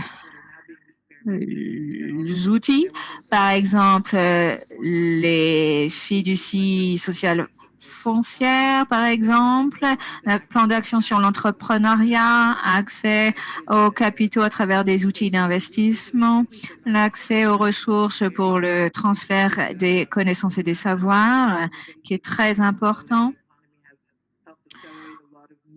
pour accélérer beaucoup de nouvelles stratégies. Et ceci est en cours déjà depuis 20 ans, à savoir des mesures de politique sectorielle dans le domaine du logement, de la prise en charge des enfants, le milieu de travail, intégration, recyclage, sécurité alimentaire, dans beaucoup de politiques provinciales et fédérales ont un impact sur la ville de Montréal. Du point de vue municipal, il y a eu plusieurs initiatives de politique au fil des ans, mais elles précèdent, comme je l'ai dit, la période que nous étudions. En 2009, il y a eu un développement très novateur. Plutôt que de développer une politique municipale, il a été plutôt développé un partenariat d'économie sociale pour le développement communautaire et durable avec les partenaires et les acteurs de l'ESS. Et avec donc l'appui de la municipalité. Donc ça, c'est un accord de partenariat qui a engendré la création d'un bureau de l'économie sociale. Il y avait également des initiatives sectorielles dans le domaine du logement communautaire, des loisirs, des sports, de la culture, des systèmes alimentaires, mais il y avait également un plan d'action pour l'innovation sociale qui a été promulgué en 2019, qui a repris tout ceci. Et puis, il y a également des initiatives de commande publique qui permettait de réduire ou de rapprocher les prestataires de SS et les acheteurs, ainsi que des investissements dans l'infrastructure locale de la communauté, dont beaucoup d'initiatives ont vu le jour. Enfin, quels sont les enseignements tirés de l'expérience de Montréal, très rapidement? Nous avons constaté, comme Margie l'a également souligné, l'importance d'une approche écosystémique intégrée pour venir en appui de l'ESS et créer les conditions favorables pour que les populations locales élaborent ces initiatives locales et ensuite les appuyer avec les outils et les ressources nécessaires. Des relations qui sont fondées sur des partenariats et un effort de co-construction dès le début. Donc, ça a été très important également d'intégrer de façon systématique l'économie sociale dans le cadre d'une vision plus large en faveur de l'écologie et de la transition sociale et écologique dans un cadre urbain tel que Montréal. La force et la résilience de l'économie sociale de Montréal est liée avec son ancrage dans la mobilisation citoyenne et les alliances avec le mouvement social. C'est vraiment un élément, un facteur de force très important, à savoir que ce sont des initiatives qui viennent de la base à partir d'un dialogue nourri. Et enfin, l'une des forces les plus encourageantes de l'ESS à Montréal, c'est que nous avons beaucoup mobilisé et dialogué les jeunes dans les universités, etc. Et nous voyons que les jeunes sont très attirés par l'économie sociale à cause de sa contribution en faveur de la transition sociale et écologique et la transformation du modèle économique dominant. Donc, nous avons fini notre présentation et nous répondrons à vos questions si vous en avez. Merci beaucoup. Merci Nancy et Margie. Ces deux personnes qui ont co-rédigé l'étude de cas sur Montréal. Nous allons maintenant passer à la ville de Dakar. C'est Monsieur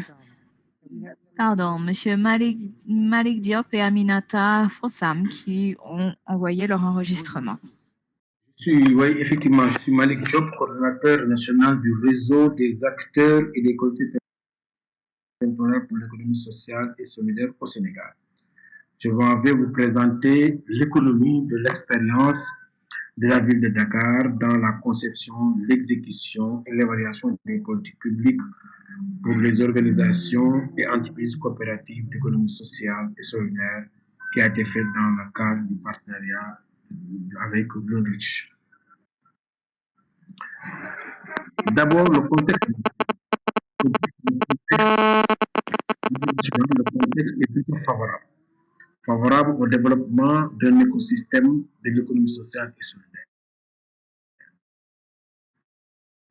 Ceci est marqué par une volonté politique de plus en plus engagée, avec la création d'un ministère dédié à l'économie sociale et solidaire dès 2017. Mais aussi un cadre juridique en construction, avec un processus d'élaboration d'une lettre de politique sectorielle et une loi cadre de l'économie sociale et solidaire qui devrait mieux organiser la gouvernance du secteur. En troisième point, un réseau dense d'initiatives socio-économiques qui a besoin d'être accompagné à l'échelle locale. Et enfin, une mouvance internationale et nationale en faveur de l'économie sociale et solidaire pour une promotion de ce secteur d'activité. S'agissant du processus d'accompagnement de l'économie sociale et solidaire, il faut noter que depuis 1990, la ville de Dakar a initié plus de dizaines de projets isolés, sans un lien de cohérence de stratégie politique définie, comme un plan de développement d'économie sociale et solidaire bien conçu, mis en œuvre et évalué avec les différentes phases de la conception, de la mise en œuvre des politiques publiques qui impliquent les acteurs concernés et les interactions avec le gouvernement central. Toutefois, tous ces projets développés, expérimentés, peuvent constituer aujourd'hui pour la ville de Dakar un socle important pour une politique d'économie sociale et solidaire bien planifiée et bien pensée. Ce processus a engendré certaines limites dans l'accompagnement de l'économie sociale et solidaire. Et ces limites se trouvent à 4 niveaux. Le premier niveau, c'est le défaut de coordination, de promotion et de visibilité d'une bonne politique cohérente et planifiée. Le deuxième niveau, c'est une faiblesse du dispositif légal et réglementaire de l'économie sociale et solidaire. Le troisième niveau, c'est un déficit en ressources humaines susceptible d'accompagner un processus de développement de l'économie sociale et solidaire. Et quatrième et dernier niveau, c'est une insuffisance des mécanismes de financement de l'économie, de financement et d'accompagnement des projets d'économie sociale et solidaire. S'agissant de la prise de décision pour les politiques publiques, il faut le serrer à 2 niveaux. Au niveau national, je l'ai dit tantôt, le ministère en charge de l'économie sociale et solidaire est en train de mettre en place 2 outils qui sont fondamentaux d'aide à la prise de décision. Le premier outil, c'est l'aide sectorielle de politique pour la microfinance et l'économie sociale et solidaire, qui trace les axes forts de la politique d'économie sociale et solidaire. Mais le deuxième outil, c'est la loi cadre, qui encadre et qui organise le secteur. Je pense que ces 2 outils sont très déterminants dans l'aide de prise de décision. Au niveau de la ville, la collectivité s'appuie sur 3 niveaux. Le premier niveau, c'est politico-juridique, avec l'organisation d'un débat d'orientation budgétaire, qui est un dispositif du Code territorial, le Code des collectivités territoriales, en son article 253, qui organise la participation, la planification et l'élaboration des politiques de manière très participative pour associer le maximum d'acteurs. Le deuxième niveau, il est stratégique. La ville a une direction de la planification, du développement durable qui permet de faire une planification ascendante pour associer les 19 communes concernées, mais les activités, mais les organisations d'économie sociale dans la planification de la ville. Et enfin, mon troisième et dernier niveau, c'est au niveau opérationnel, où la ville de Dakar a mis en place plusieurs structures, dont la direction de l'assistance, de la santé et de l'action sociale, le fonds de développement municipal, la CPM, le crédit mutuel, le crédit d'épargne et de crédit, la coopérative d'habitat, et j'en passe. Donc plusieurs structures qui sont dans le champ de l'économie sociale et solidaire, et cette multiplicité de structures en charge de l'économie sociale et solidaire ne facilite pas une politique publique locale planifiée. Ainsi, la ville de Dakar gagnerait à clarifier et à structurer davantage le centre de responsabilité de la décision pour voir comment mettre en place un département fort en charge de cette politique d'économie sociale et solidaire. Ceci devrait permettre de faciliter les mécanismes de participation qui se trouvent à 3 niveaux. Il y a le conseil consultatif de la ville de Dakar qui est un outil de gestion participative installé depuis le 8 septembre 2009 cet outil permet de regrouper l'ensemble des acteurs et qui donne des avis déconcertés, des consultations citoyennes sur la politique publique. c'est un espace à construire et à consolider.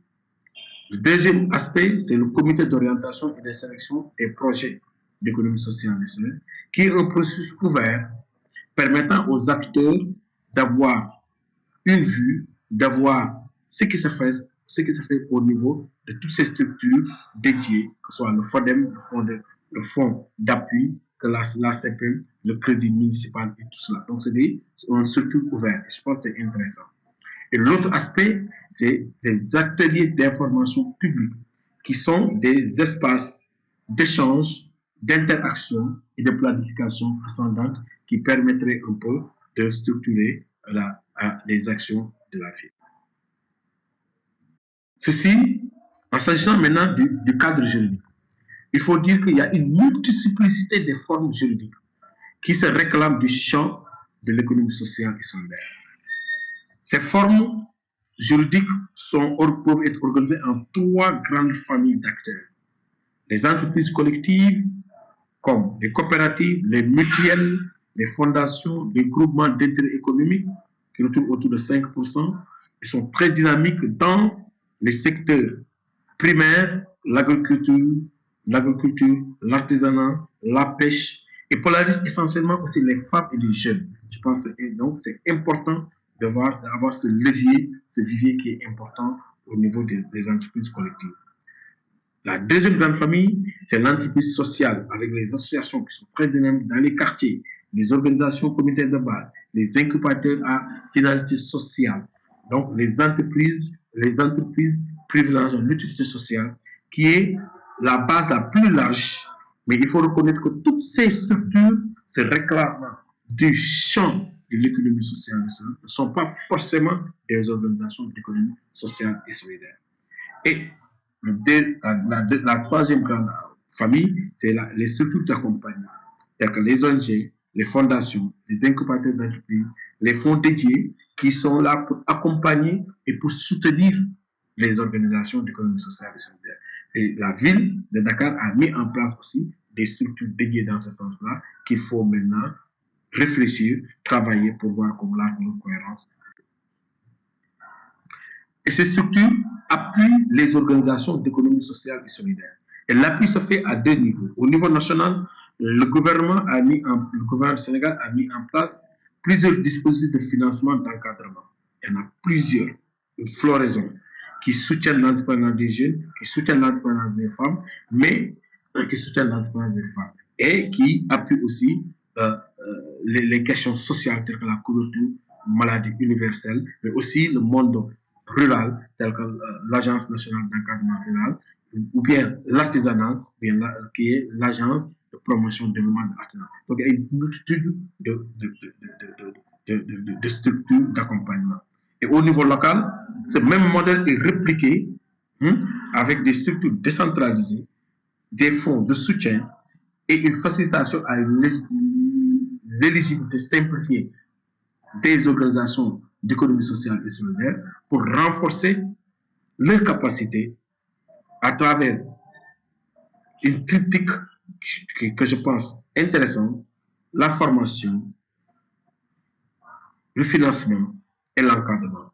Je pense que ce critique-là devrait permettre un peu d'être mieux documenté pour un passage à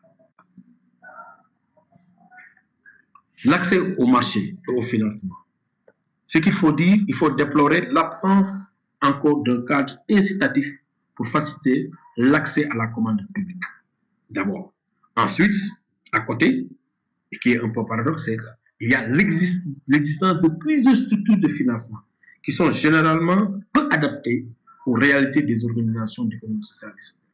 Nous pouvons citer les banques, les institutions de microfinance, les agences nationales de promotion du financement des jeunes et des femmes, mais aussi d'insertion à l'emploi. Et ces structures, malgré leur existence, malgré leur dynamique, ne sont pas toujours adaptées aux exigences et aux besoins des organisations d'économie sociale et solidaire. L'autre aspect, l'avant-dernier aspect, c'est la collecte des données et la recherche. Et la même chose, il n'existe pas un dispositif systématique de collecte, de recherche et de partage des connaissances sur l'économie sociale et solidaire. Ce manque de dispositifs se justifie et de production de ce manque de dispositifs se justifie par des limites objectives de production systématiquement des données à travers un déficit de capitalisation des expériences, d'une part, et d'autre part, la faiblesse des données statistiques du secteur. Et enfin, et pour terminer, quelques pistes et recommandations de l'étude. C'est d'abord l'intégration de l'économie sociale et solidaire dans les politiques territoriales à travers l'élaboration et la mise en œuvre d'une stratégie locale de développement de l'économie sociale et solidaire. Deuxième point, il faut que la ville arrive à coordonner les projets et les structures d'appui pour centraliser la décision en une direction ou un département qui est en charge de la politique globale de l'économie sociale et solidaire de la ville. Troisième point, accompagner la mise en œuvre de pôles d'économie sociale et solidaire dans les communes pour accompagner la chaîne des valeurs. Enfin, le quatrième point, renforcer les mécanismes ouvrant, permettant même à une contractualisation avec les organisations d'économie sociale et solidaire pour mieux implémenter les projets, les programmes, les politiques dans les territoires. Voilà un peu ce que je voulais partager succinctement sur l'économie de l'étude et je vous remercie. Thank you, Malik, for your wonderful Merci beaucoup, presentation. Malik, pour cette très belle présentation sur l'étude de cas portant sur Dakar. Nous allons maintenant à Liverpool. La présentation sera faite par Alan Saven. Il y a une présentation, mais il n'y a pas de pré-enregistrement. Aussi, nous allons donner directement la parole à Alan. Vous m'entendez, demande-t-il? Oui. Thank you very much, Sam. Merci beaucoup, Sam. Bonsoir de Liverpool. Je m'appelle Alan Saven. Mes co-auteurs sont Matt Thompson et Ellen Heap et je vais vous parler de l'ESS dans la région métropolitaine de Liverpool. Donc voilà les limites de la région métropolitaine de Liverpool qui recouvre les différents arrondissements que vous voyez avec une population d'à peu près 1,6 million de personnes. Liverpool est traversée par la rivière Mersey et donc a une forte histoire maritime, notamment liée à la traite négrière et qui a encore des impacts. Donc, nous voyons également que les zones où il y avait une forte histoire maritime ont été très impactées par les riches marchands maritimes. Depuis les années 70 jusqu'à la fin du XXe siècle, la région a très fortement impacté sur le plan économique avec beaucoup de restructuration d'entreprises, beaucoup de fermetures d'usines également. Actuellement, cette région métropolitaine est dans le cœur de la crise sanitaire liée au Covid-19 au Royaume-Uni. Et je dirais quelques mots sur la réponse de l'ESS à cette crise sanitaire. La crise actuelle a durement frappé beaucoup de secteurs, y compris celui de l'hôtellerie et de l'hospitalité. Le cadre national du Royaume-Uni pour l'ESS est complexe avec les relations qu'il entretient avec les régions métropolitaines, un peu similaire, me semble, évoqué par d'autres villes au niveau des différents niveaux d'administration. La législation est principalement destinée à des entreprises à but lucratif. Il n'y a pas de constitution juridique officielle ou de forme juridique reconnue pour les entreprises sociales ou d'ESS. Et en fait, la législation générale est celle qui s'applique à toutes les sociétés. Donc, c'est le droit des sociétés, donc axé sur la déréglementation, etc. Il existe, par contre, ce qu'on appelle les sociétés d'intérêt communautaire. CIC. Il existe également des coopératives,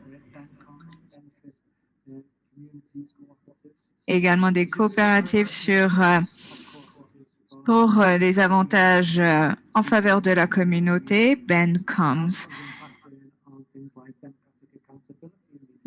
Ça a eu un impact également. Enfin, la question intéressante qui se pose, c'est de savoir si ça a eu un impact sur la transparence démocratique au niveau de l'économie plus générale. Et puis, il y a également des organisations. En 2012, une loi est entrée en vigueur portant sur les services publics et à valeur sociale. Cela a été un texte très important et a permis d'introduire le concept d'effet social, d'impact social au niveau des services publics à travers une restructuration de la commande publique. 50 millions de livres sont dépensés par année avec donc des valeurs socio-économiques et environnementales importantes. 25% de cela est attribué au aux dépenses du secteur public. Autre texte législatif important était le transfert de compétences avec la création des 4 nations, Angleterre, Pays de Galles, Écosse, Irlande du Nord. Et les 4 nations ont peut-être des appuis un peu différents. Et puis, il y a également la gouvernance des régions métropolitaines, qui était un autre texte important. Et cela a donné la possibilité également d'approfondir plus en avant l'ESS au niveau local. Quelle est l'histoire de l'ESS dans la région métropolitaine de Liverpool? Mais elle était très intéressante. Au départ, c'était une organisation philanthropie avec des trusts caritatifs, le mouvement mutualiste de coopération et le syndicalisme également sont des éléments historiques. Vers la fin du XXe siècle, les coopératives de logement, de développement de communautés était un autre élément important et il y a eu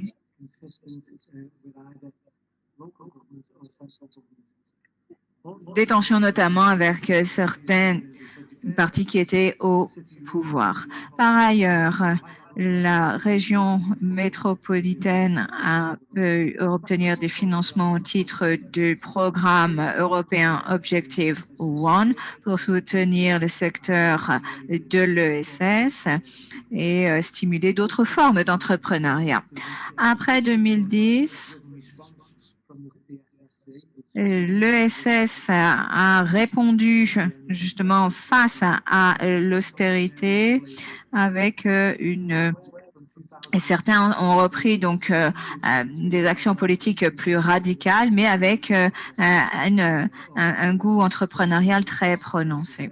Il y a eu également 2016, plusieurs points marquants. Actuellement, en 2016, on a comptabilisé 1400 organisations actives dans la région métropolitaine de Liverpool dans le domaine de l'ESS, plus de 45 000 personnes employées avec un chiffre d'affaires de 3 milliards de livres et également surtout ciblé sur la pauvreté persistante qui marque cette région. Alors, et vous voyez sur la carte les endroits, les zones qui enregistrent les notes les niveaux les plus importants de handicap social et économique, et c'est là où on voit la plus grande incidence aussi d'action de l'ESS. Alors, pour développer plus avant l'ESS dans notre région, il faut évidemment exploiter la politique nationale quand nous le pouvons, exploiter également le transfert de gouvernance Entre autres, il faut également avoir des initiatives qui soient reliées les unes aux autres et détenues par l'ESS, les secteurs publics et privés. Il faut augmenter la demande au moyen des marchés publics préférentiels à travers la loi sur la valeur sociale, mais il ne faudrait pas cloisonner l'ESS dans ce créneau-là. Il faut utiliser les transferts de responsabilités et de compétences pour donner une plus grande place, une plus grande voix à l'ESS. C'est ce que nous avons fait en créant au sein de notre administration locale ce qu'on appelle la commission de référence de l'ESS, la SSC Reference Panel. Nous devons également mieux organiser l'ESS avec de plus forts organismes d'appui, des niveaux plus élevés de démocratie et de reddition de comptes, de plus large diversité. Traditionnellement, c'est toujours les communautés ethniques minoritaires qui ont beaucoup bénéficié de l'ESS, mais il faut aller plus loin. Il faut également façonner l'approvisionnement de l'ESS et puis travailler sur la coproduction en termes de connaissances de politique et de sensibilisation. Face à la crise, très brièvement, l'ESS a très bien répondu à la crise pour relever les défis de la pauvreté notamment, mais à cause de difficultés financières, il y a eu des fonds communautaires qui ont été lancés, un appui à l'entrepreneuriat social qui a été fourni. La phase actuelle de la crise met en avant les faiblesses qui apparaissent de plus en plus dans les mécanismes de transfert de compétences. Et pour reconstruire, nous redresser, nous allons avoir besoin de plus de ressources, de planification et de coproduction. J'en ai fini. Merci beaucoup, Alan. Merci beaucoup. Présentation de la situation relative au COVID-19. Une question a été posée concernant l'influence du COVID-19 sur les politiques en matière d'ESS. Une autre question a été posée concernant la manière selon laquelle les politiques d'ESS contribuent à la démocratisation de la politique économique et quel est également l'impact de la reddition de comptes et de la transparence sur les politiques d'ESS. Vous avez des questions, des commentaires. Si c'est le cas, je vous invite à bien vouloir les écrire au niveau du chat ou à lever la main. Pendant ce temps, je souhaite inviter les autres présentateurs à bien vouloir répondre à ces questions. Vous pouvez choisir la question à laquelle vous souhaitez répondre. Donc, l'influence de la crise du COVID sur les politiques et également l'impact de la réduction de comptes et la transparence sur les politiques du ESS. Margie, peut-être pour commencer, puis Nancy.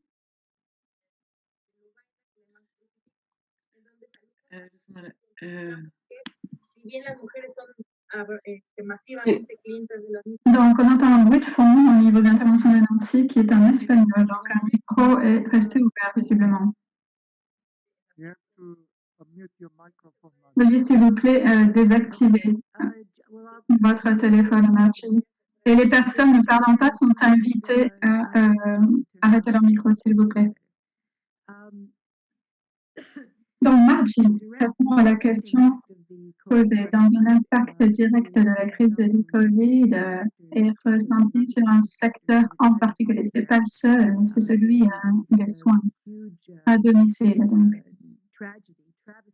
c'est une tragédie qui est en train de se passer au niveau des résidences pour personnes âgées. C'est en train de baisser et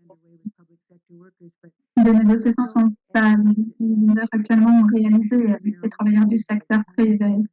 Mais on sait très bien que le fait d'avoir des personnes qui seraient restées à leur domicile avec des infirmiers et des personnes soignantes à la maison aurait peut-être permis de sauver de nombreuses vies. C'est la raison pour laquelle il faut souligner la nécessité d'avoir des entreprises collectives dans ce secteur. C'est un premier exemple. Ensuite, la production d'aliments à l'échelle locale et la distribution. Il s'agit d'un secteur important en la matière et je souhaite dire un mot supplémentaire sur la démocratisation des politiques économiques. La manière selon laquelle l'ESS s'est développé au Québec tout au long de son évolution a été un processus de démocratisation. Si vous prenez les produits de base tels que la terre, le travail, en famille avec la formation d'entreprises à but non lucratif, eh bien, tout ceci est important en lien avec les questions de genre, de race, et tout ceci est au centre d'un travail digne et diversifié. La question des fiducies à valeur sociale également est en train d'augmenter au niveau du Québec. Sur la question de l'argent, eh bien, le Québec était un leader en matière de financement social pour développer des outils en matière de financement social qui fonctionnent sur des bases différentes par rapport au capital risque et au capital plus conventionnel. Je participe aux activités du secteur du financement social et immédiatement après la crise du Covid, les institutions de financement social se sont réunies pour créer des conditions en matière d'accessibilité et de termes de paiement et remboursement. C'est la raison pour laquelle il faut pouvoir veiller à prévenir le ressentiment de ces impacts de la crise. Voilà, donc il s'agit d'exemples et je crois qu'on peut parler également de l'économie numérique qui est en train d'être démocratisée également pour pouvoir développer des coopératives de plateforme. Il s'agit de processus de démarchandisation, si vous voulez, en lien avec un marché qui est ancré dans la société et il s'agit de facteurs qui contribuent à la démocratisation de l'économie.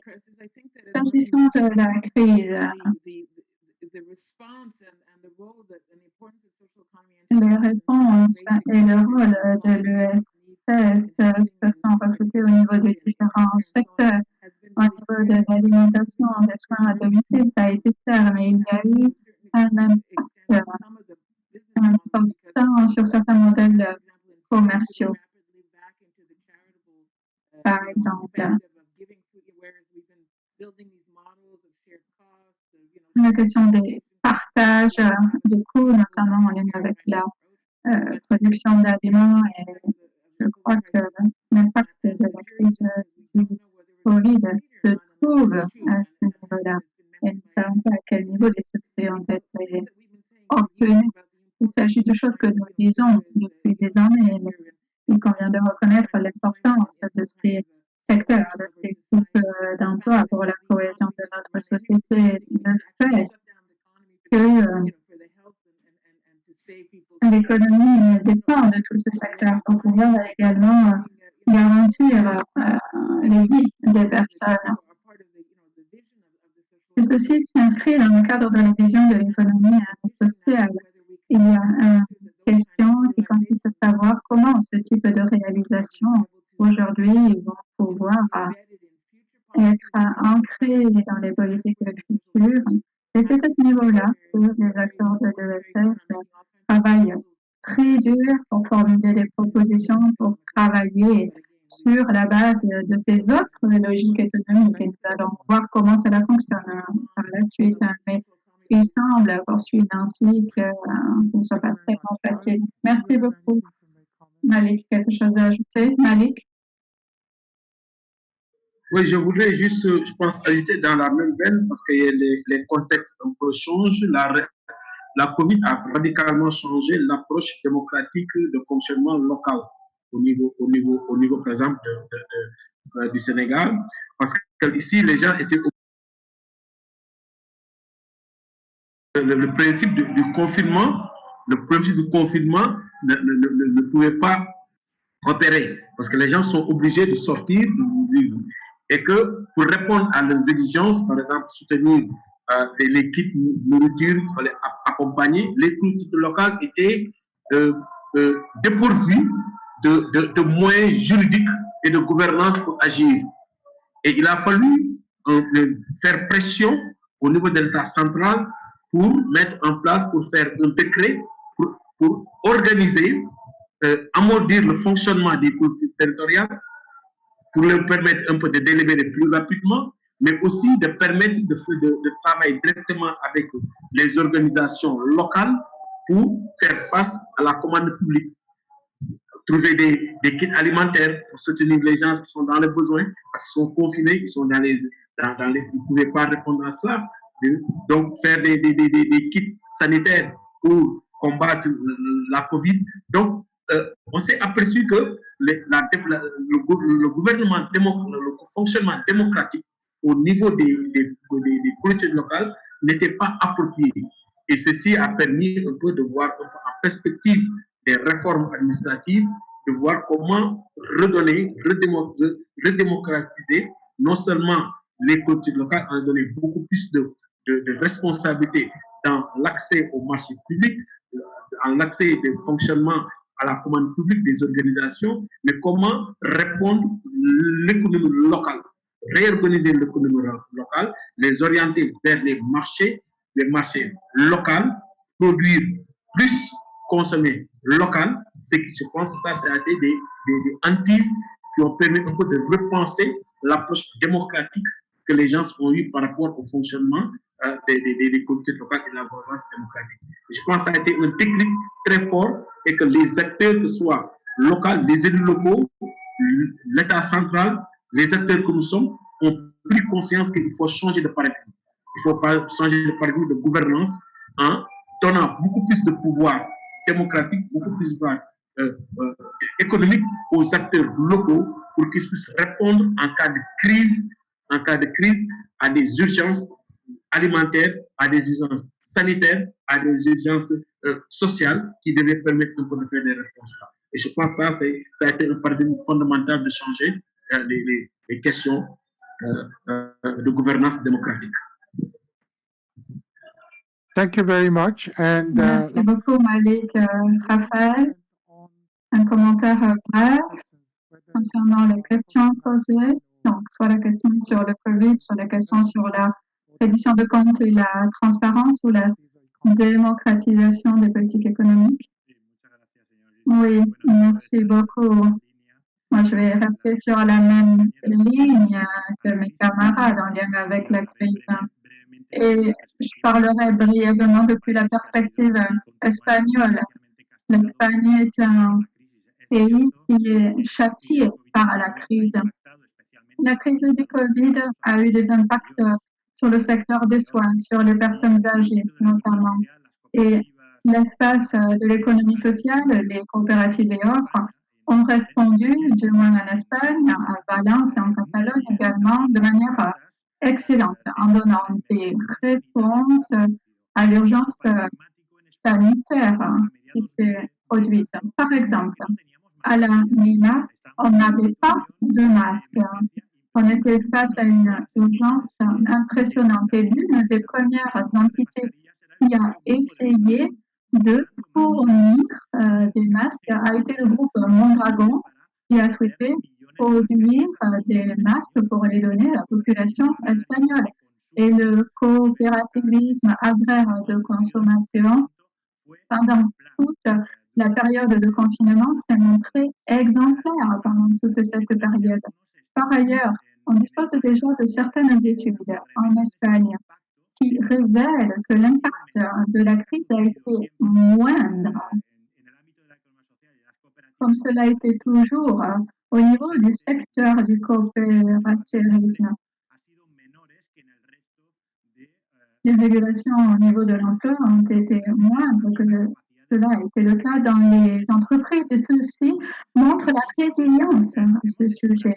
Mais il convient de souligner que la crise est également une nouvelle opportunité pour procéder à un changement de modèle. Et c'était même le cas pour la crise précédente. Lorsqu'une dévastation sociale, économique ou autre se produit, c'est une opportunité excellente pour changer de modèle et pour changer les politiques articulées. En Europe, à l'heure actuelle, on est justement dans ce contexte. En 2020, eh bien, la Commission européenne a changé et la politique à longue vue est en train d'être modifiée. C'est en lien avec la numérisation, la transition écologique et la résilience. Ces trois axes sont des axes où est bien positionnée l'économie sociale. Il s'agit d'un espace qui est en train d'élaborer un plan européen pour le développement de l'économie sociale. Et nous espérons que ce plan va inclure toutes ces dimensions. Donc, nous sommes face à une opportunité très importante pour le déploiement de ce type de politique de promotion de l'économie sociale. En Espagne, cela a déjà eu lieu au mois de juillet dernier. Le gouvernement espagnol a approuvé le plan de reprise qui donne un rôle important à l'économie sociale et dans la communauté valencienne. Il en va de même à Barcelone. Immédiatement, les mouvements sociaux ont répondu et c'est en grande partie les mêmes qui sont derrière, qui ont été derrière le plan de promotion de l'économie sociale et solidaire. Ils ont répondu avec un manifeste pour l'économie en faveur de la vie. Et ça va être l'agenda général de la ville et du gouvernement régional de Catalogne. Donc, ça montre qu'ils ont répondu, mais ils ont également formulé des propositions depuis l'économie sociale et solidaire. Et je crois qu'il faut le souligner dans un forum tel que celui d'aujourd'hui. Merci beaucoup. Je crois que nous avons passé en revue 7 contextes différents, 7 environnements différents. J'aimerais maintenant entendre Sarah. Que pense-t-elle de ces différents cas en lien avec la crise du COVID-19 et en lien également avec le lien entre l'ESS et l'influence et les impacts de la reddition des comptes et de la transparence sur les politiques économiques. Quelque chose à ajouter, Sarah? Yes. Thank you. Voy a hablar en español, que estamos en Je vais parler en espagnol puisque je suis au Mexique en ce moment. Nous sommes au Mexique.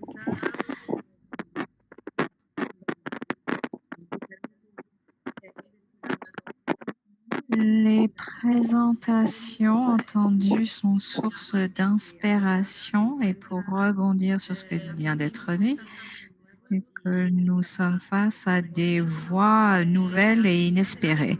Par exemple, la nécessité des communautés, des quartiers, d'être entouré de voisins, d'avoir une administration locale forte. C'est-à-dire que la crise met en exergue la solidarité en tant que valeur. Et ceci a mis sur le devant de la scène le rôle joué par les administrations locales, je crois. Ce que disait Raphaël et ce qu'on a dit pour l'Espagne confirme que la solidarité est une valeur et ceci a été très fortement mis en avant. C'est grâce à la solidarité que la santé psychique des hommes et des femmes frappés par la Covid, que ces personnes ont pu faire face à la crise grâce à la solidarité. Et je crois, j'ai lancé la question sur la Covid parce que justement, je voulais entendre les réactions, les réflexions dans les situations d'urgence. Nous, en tant qu'organisation, toutes les administrations municipales à toutes les échelles, que ce soit les grandes villes ou les petits villages, sont liés les uns aux autres et ont tous été confrontés au besoin de réagir rapidement. Et les apprentissages mutuels ont dû être rapides. La solidarité, les services publics également, je crois que ce sont deux mots que nous avons entendus prononcer partout. Cela a permis de renforcer les discours en faveur de la politique publique locale, mais surtout en faveur du service public. Comme jamais auparavant, on a constaté les différences entre ce qu'est un service privé privatisé de santé et le service de santé assuré par le service public. Je crois que c'est un agenda de travail que nous devons suivre. Il permet d'agglutiner d'autres priorités de travail puisque l'avenir qui est devant nous et les voies, les chemins à emprunter pour les administrations locales, eh bien, il faudra que ces administrations locales soient en mesure de répondre aux défis de façon holistique. Donc, c'est un avenir qui est plus solidaire, plus respectueux de l'environnement, plus circulaire, plus alerte et à l'écoute, je crois, notamment plus attentif à la science. Et peut-être une question ouverte au groupe ici. Comment pouvons-nous relier l'économie sociale et solidaire à tous ces autres priorités ou agendas pour nous renforcer, pour avoir plus de force? Il ne fait aucun doute de tout ce qui est vécu dans les villes et qui a été présenté sont des avancées.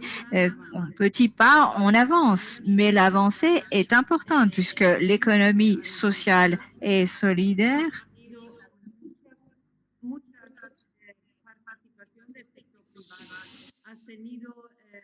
dans les présentations, nous avons entendu que les acteurs de l'ESS, ça recouvre beaucoup d'acteurs, notamment les ONG, les fondations.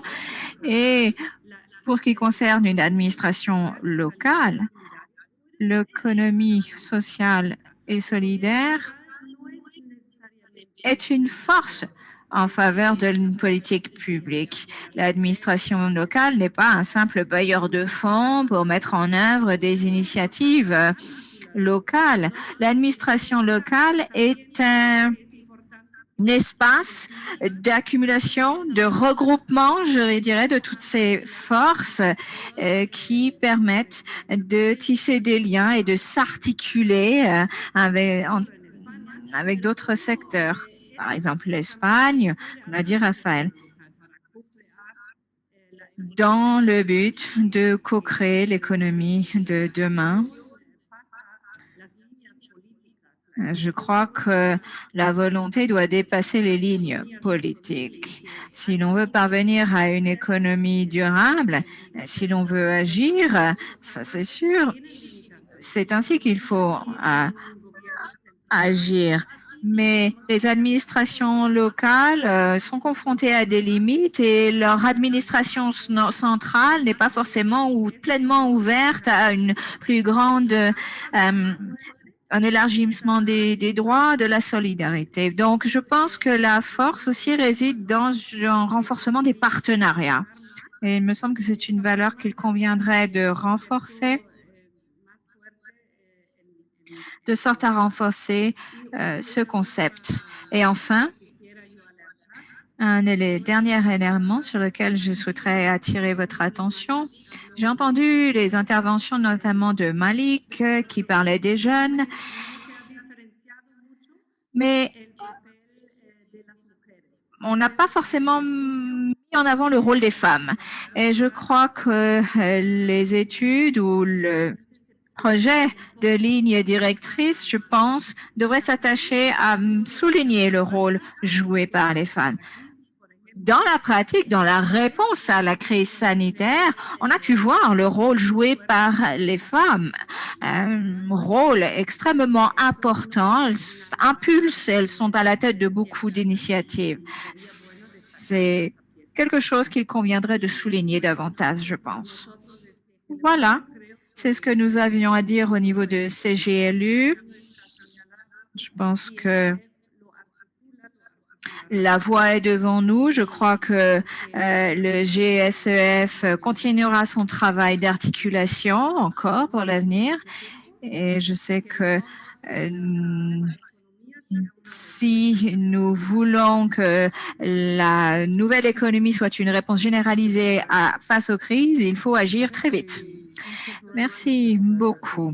Je crois que l'intégration de l'ESS dans des cadres de développement plus élargis au niveau local et à d'autres niveaux est un point extrêmement important pour chacun des acteurs engagés dans l'ESS. Et cela est remis en exergue dans nos lignes directrices en termes d'institutions et d'outils d'action politique. Je crois que la dernière présentation donc portera sur les lignes directrices. Mais je pense que nous avons besoin de faire une petite pause, peut-être une pause pipi si vous le souhaitez.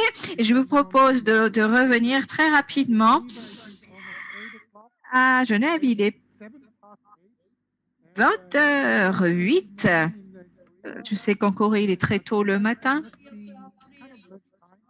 En Amérique latine, c'est encore un autre fuseau horaire. Donc, je vais vous octroyer une pause de 5 minutes pour vous dégourdir et vous sustenter si vous en avez besoin. 5 minutes. Merci.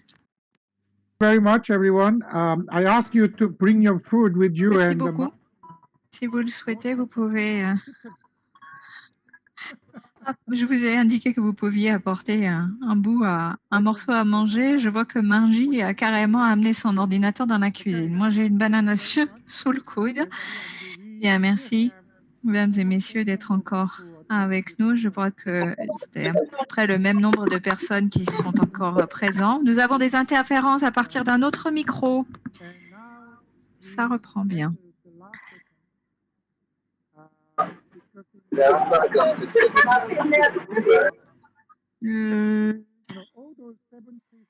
Bien, nous passons à la dernière présentation. Ces 7 études de cas ont suivi de base pour l'élaboration des lignes directrices. Nous appuyons sur les leçons, les connaissances, les savoirs tirés à partir de ces études de cas et d'autres travaux de la littérature pour les regrouper dans des lignes directrices qui guident en termes de co-production, élaboration, planification. Et tous ces éléments se retrouvent en fait dans les lignes directrices que nous allons vous présenter. C'est Amish Jenkins, mon collègue, qui va faire la présentation. Et est-ce que Samuel peut lancer le bande sonore préenregistrée de Amish? Allô? Demande le modérateur. Chers collègues, bonsoir, bonjour, chers partenaires du monde entier. C'est un grand honneur pour moi de vous présenter un travail de recherche entrepris par l'UNRWA avec le GSEF. Je m'appelle Amish Jenkins, consultant pour ce projet qui a duré une douzaine de mois et qui a consisté à réunir tous les nécessaires pour élaborer des lignes directrices pour promouvoir l'ESS à travers des politiques publiques. C'est donc un honneur pour moi de vous présenter les conclusions initiales de ces travaux, ce travail de recherche qui est conçu, qui s'entend comme un guide pratique pour les décideurs politiques au niveau local. L'objectif de ces lignes directrices est d'offrir des orientations pratiques à l'attention des décideurs politiques, principalement au niveau infranational, dans le but d'élaborer, de consolider des politiques publiques afin de permettre aux acteurs de l'ESS de s'établir, de grandir et de prospérer pour le bien commun de leur territoire respectif. Pourquoi avons-nous décidé d'entreprendre ce projet? Eh bien, l'une des raisons stratégiques est que l'ESS est une des modalités de mise en œuvre de l'agenda des Nations Unies pour le développement durable à l'horizon 2030 qui s'applique à l'ensemble des 17 objectifs de développement durable adoptés au cours du sommet sur le développement durable tenu en 2015.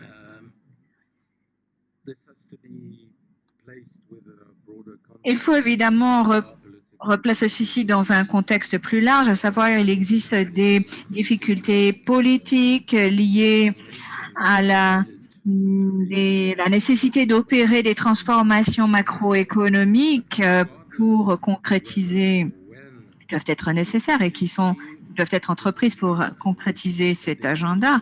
Mais il est impératif que ces transformations soient complétées par ce qu'on peut décrire comme étant un processus ascendant de transformation politique et socio-économique au niveau local pour répondre à ces objectifs. L'ESS représente donc un catalyseur pour arriver à cette fin. Qu'est-ce que l'économie sociale et solidaire, l'ESS?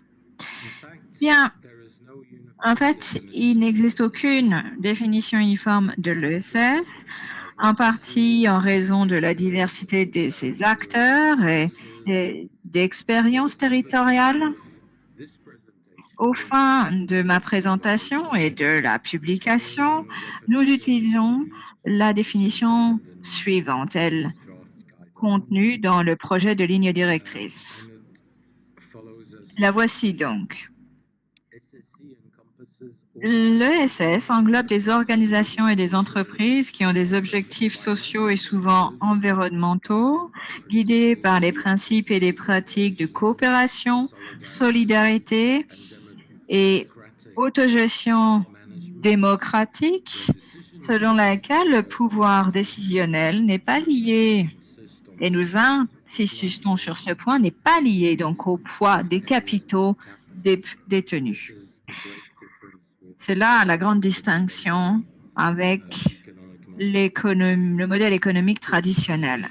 Les organisations, relations et activités qui suivent ces principes précis sont très variées.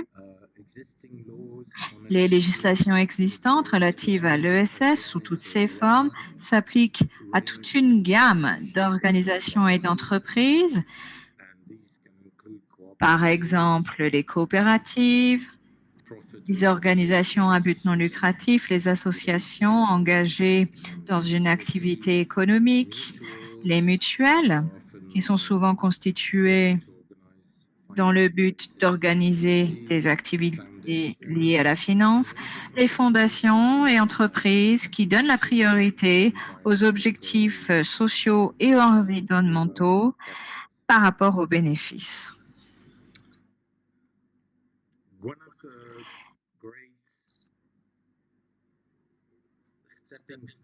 L'un des tremplins importants en faveur de cet agenda était la création de ce qu'on appelle le groupe de travail interinstitutionnel des Nations Unies sur l'ESS, déjà évoqué, je crois, par Il Chong dans sa présentation. Il convient de rappeler à tout le monde qu'il s'agit d'une large coalition d'organismes onusiens, d'instances plurilatérales telles que la Commission européenne ou l'OCDE, ainsi qu'une large diversité de réseaux de la société civile engagés dans l'ESS, se sont donc réunis et se sont alliés pour faire avancer l'ESS et plaider en faveur de l'ESS en tant qu'agenda transformateur essentiel pour atteindre les ODD.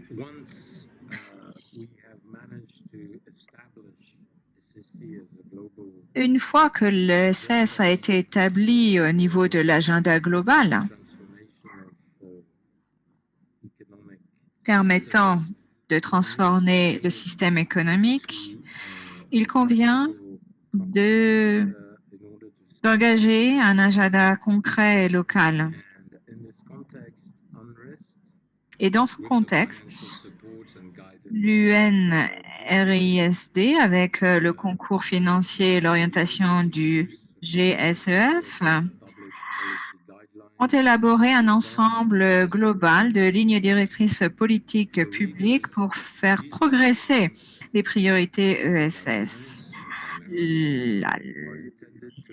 Pour le lecteur, à savoir les gouvernements locaux, ces lignes directrices s'entendent pour encourager une meilleure compréhension des grands principes, valeurs et caractéristiques organisationnelles de l'ESS et son potentiel de transformation.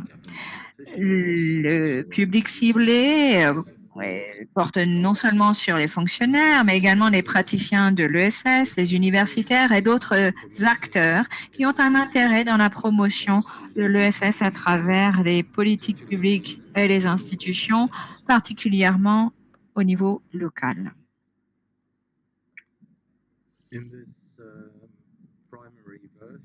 Dans ce premier projet du document qui est ouvert à consultation au cours du forum virtuel du GSEF du mois d'octobre 2020, eh bien, les lignes directrices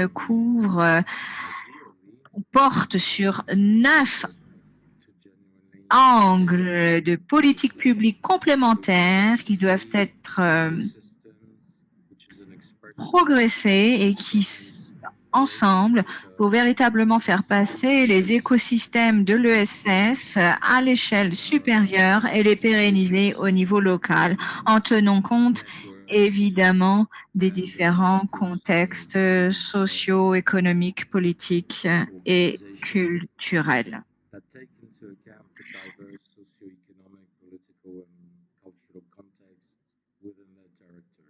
Au niveau de leur propre territoire. Ils sont détaillés dans les différents chapitres qui composent la publication. Les chapitres sont organisés dans l'ordre suivant. Tout d'abord, la co-construction de la politique publique pour l'ESS, c'est un point absolument essentiel. Cette publication fournit des orientations sur la manière d'établir et de gérer divers processus et un large éventail de mécanismes et d'approches pour la co-construction de politiques et de plans entre les acteurs gouvernementaux et ceux de l'ESS. Le deuxième chapitre met l'accent sur un autre élément essentiel, les cadres juridiques pour l'ESS.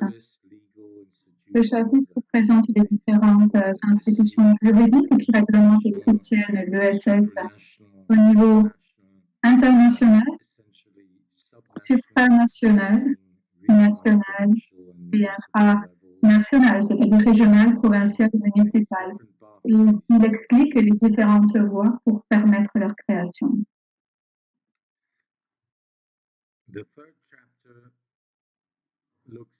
Le troisième chapitre examine la question de l'intégration de l'ESS dans les plans de développement. Ceci signifie le cadre général dans le cadre duquel les différentes institutions, notamment financières, peuvent opérer pour donner de la vitalité à ce mouvement.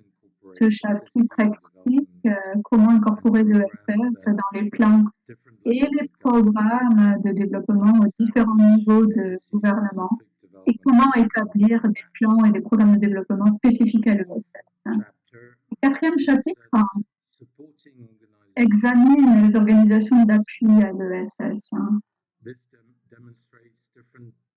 Ce chapitre montre les différentes trajectoires de développement des organisations d'appui à l'ESS.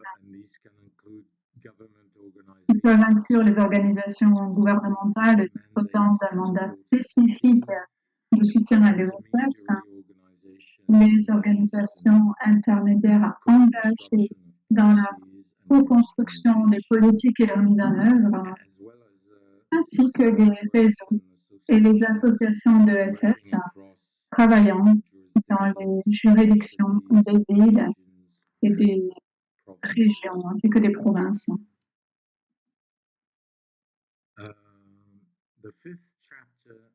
Le 5e chapitre met l'accent sur le renforcement des capacités pour l'ESS. Il présente et détaille plusieurs institutions et politiques publiques en matière de renforcement des capacités et de services de formation au service de la gestion, de la gouvernance et d'autres fonctions visant à donner aux organisations et aux entreprises de l'ESS les moyens de devenir plus efficaces et plus durables dans l'économie de marché et plus pertinents et efficaces pour leur communauté. Le 6e élément est en lien avec l'accès au financement. Il s'agit également d'un élément central. Ce chapitre illustre diverses mesures de politique publique visant à faciliter l'accès de l'ESS au financement tant public que privé, et ce pour les différentes étapes du développement de l'ESS, y compris le financement social et solidaire, les prêts privés publics, les subventions et les aides de l'État, les dons privés, et des instruments plus innovants tels que les obligations impact social et les monnaies complémentaires.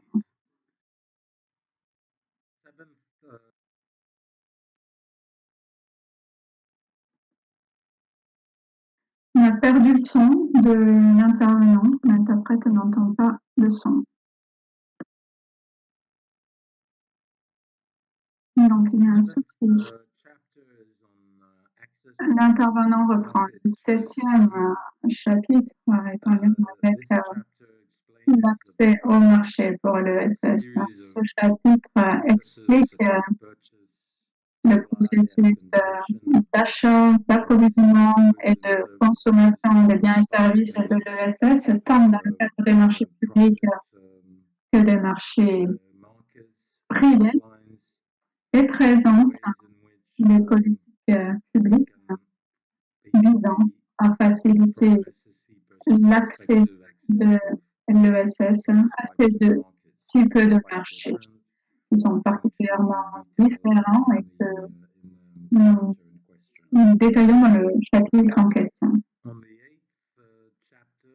Le 8e chapitre examine un domaine qui est assez essentiel, la stratégie de communication de l'ESS.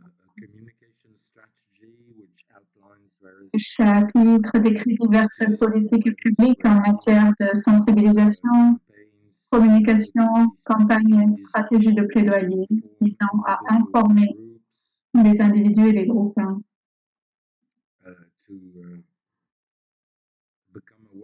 L'objectif étant de sensibiliser aux valeurs et au potentiel extraordinaire que revêt l'ESS, même s'il s'agit, on le sait, d'un défi.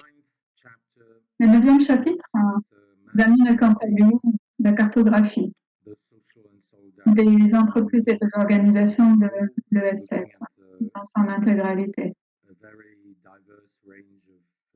Et ceci depuis une large série d'organisations et d'entreprises qui sont ici traitées. Il s'agit de la recherche et de la collecte de données en faveur de l'ESS.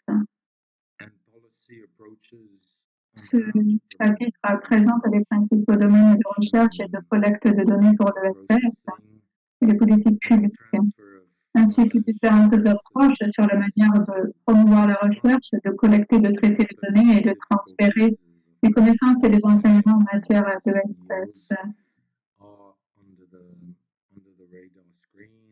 Et nous savons que nombre de ces difficultés sont en lien avec le secteur informel et ne sont pas toujours prises en compte.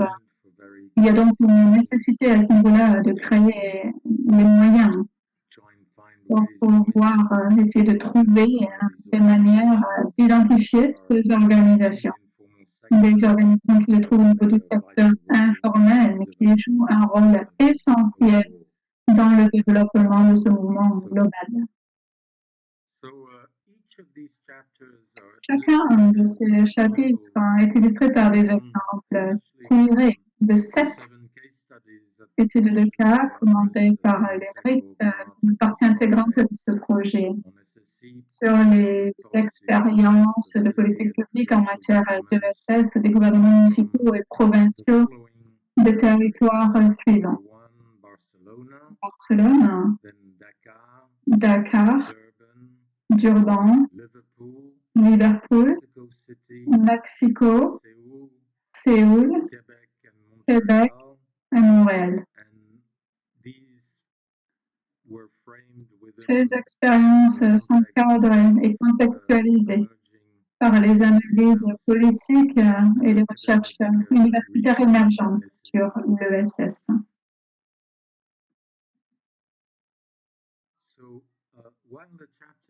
Si les chapitres sont conçus pour être lus indépendamment les uns des autres, les sujets sont tous interconnectés. Par conséquent, chaque chapitre comporte une section d'orientation composée d'un organigramme de questions et de réponses qui guidera le lecteur vers des informations pertinentes qui peuvent être trouvées dans d'autres chapitres.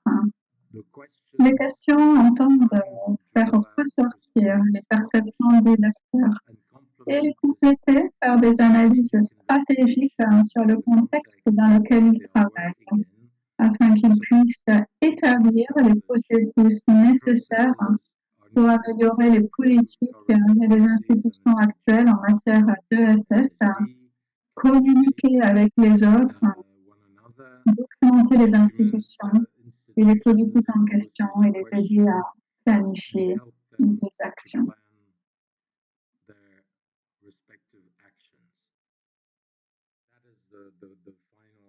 Voilà quel est le dernier chapitre de cette question.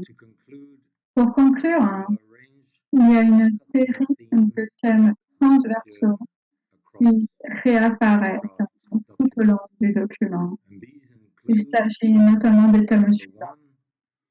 Tout d'abord, la nécessité essentielle d'une co-construction des politiques entre le secteur public et les acteurs de l'ESS, afin de garantir que les politiques élaborées correspondent aux besoins et aux conditions réelles sur le terrain. Ce processus de dialogue politique continu doit être compris comme un investissement indispensable pour éviter le risque d'échec des politiques et le gaspillage des ressources qui en découlent.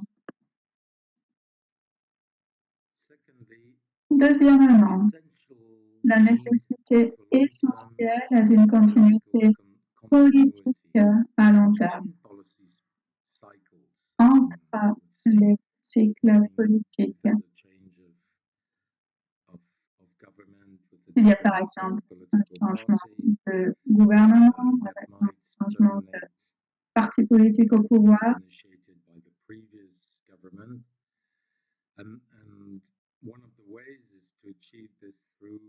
L'une des manières d'y parvenir peut se faire à travers l'institutionnalisation juridique. On peut parler également de verrouillage juridique de la politique en matière d'ESS au niveau de législation dans certains contextes. Cela a été fait au niveau sous-national au Brésil.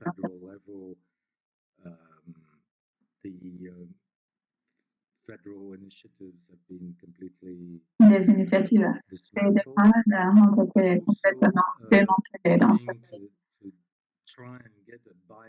L'objectif est également d'avoir une acceptation des bénéfices et des avantages de l'ESS par l'ensemble des partis politiques. Ceci signifie que l'ESS est un esprit d'entrepreneuriat qui doit être englobé dans l'ensemble du spectre politique.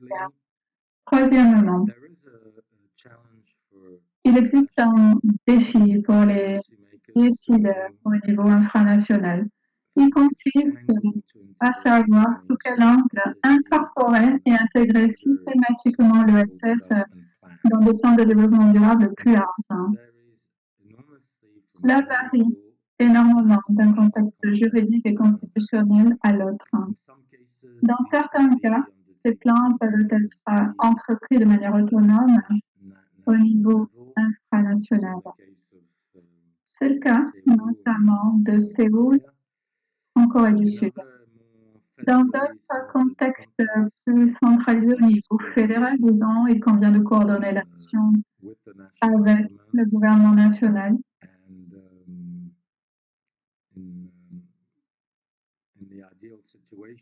Dans une situation idéale, ceci se ferait à travers une stratégie interministérielle,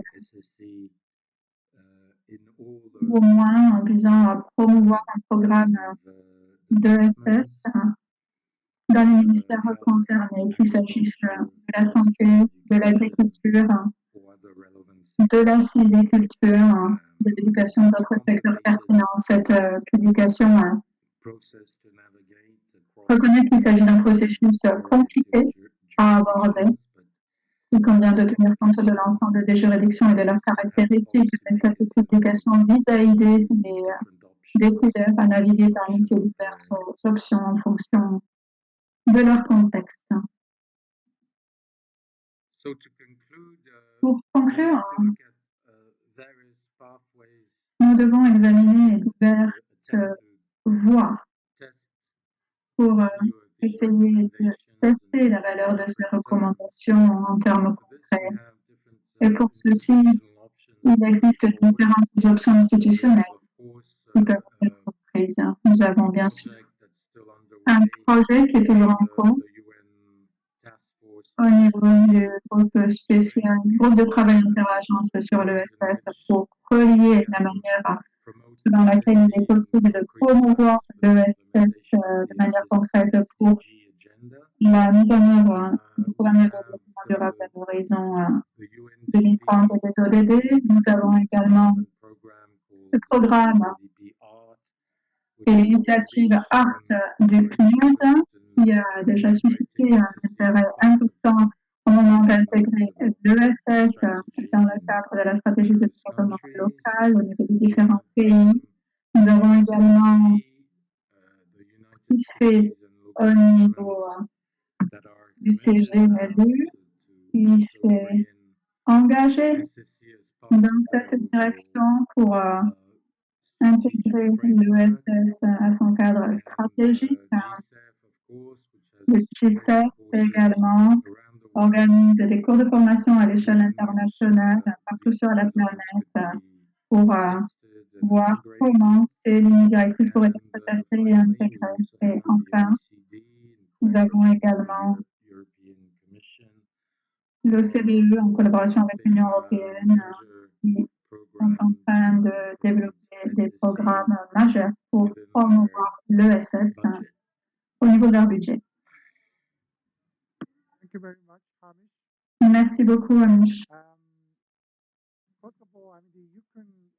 Tout d'abord, vous pouvez bien sûr examiner ce document pour consultation des lignes directrices. Nous avons copié le lien au niveau du chat. Et il existe également un lien sur le site internet de l'UNSRIST et du GICEF. Donc, je vous encourage fortement à examiner ce projet pour consultation et de nous dire ce que vous pensez de ce projet de document et nous incorporerons vos commentaires dans la version finale des lignes directrices. Je peux dire de manière tout à fait confiante qu'il n'y a pas de réponse unique aux questions politiques. Il est impossible de dire il faut faire ceci, il faut faire cela pour aborder une question spécifique à l'échelle locale. Ces lignes directrices ne vont pas vous dire ce que vous devez faire pour promouvoir l'ESS localement.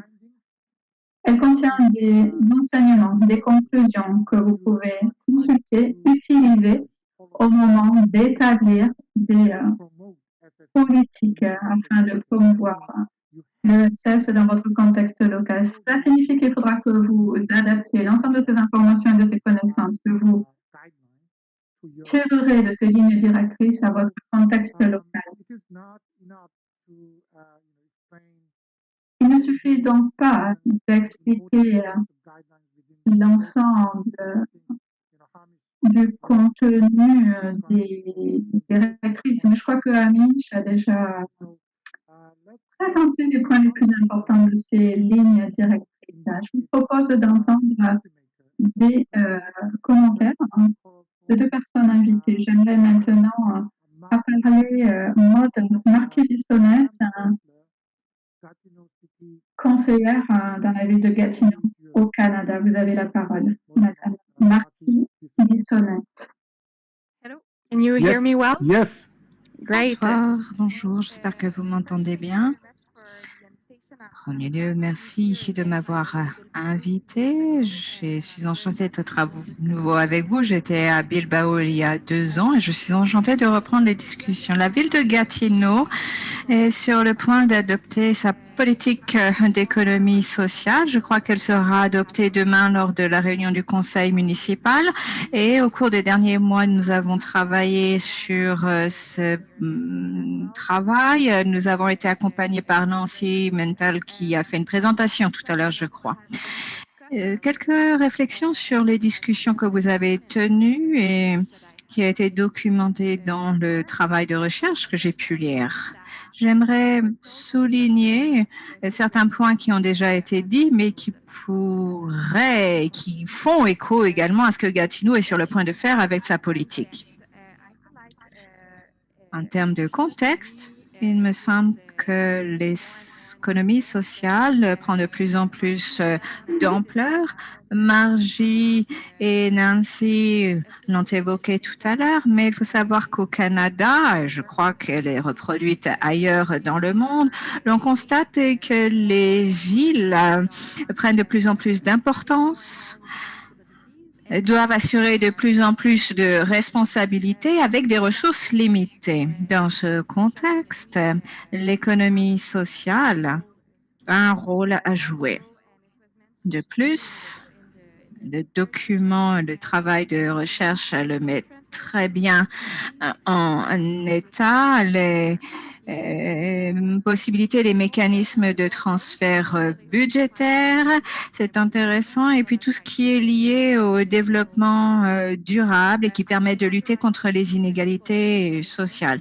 Permettez-moi de souligner plusieurs points de l'économie sociale. La subsidiarité, tout d'abord, prendre les décisions plus près de la population, la justice sociale, le développement durable et équitable, égal, et puis un terme qui m'a beaucoup plu. La première fois que je l'ai lu, c'était dans un document de l'UNRICD, qui est quelque chose qui est centré sur les personnes, les gens.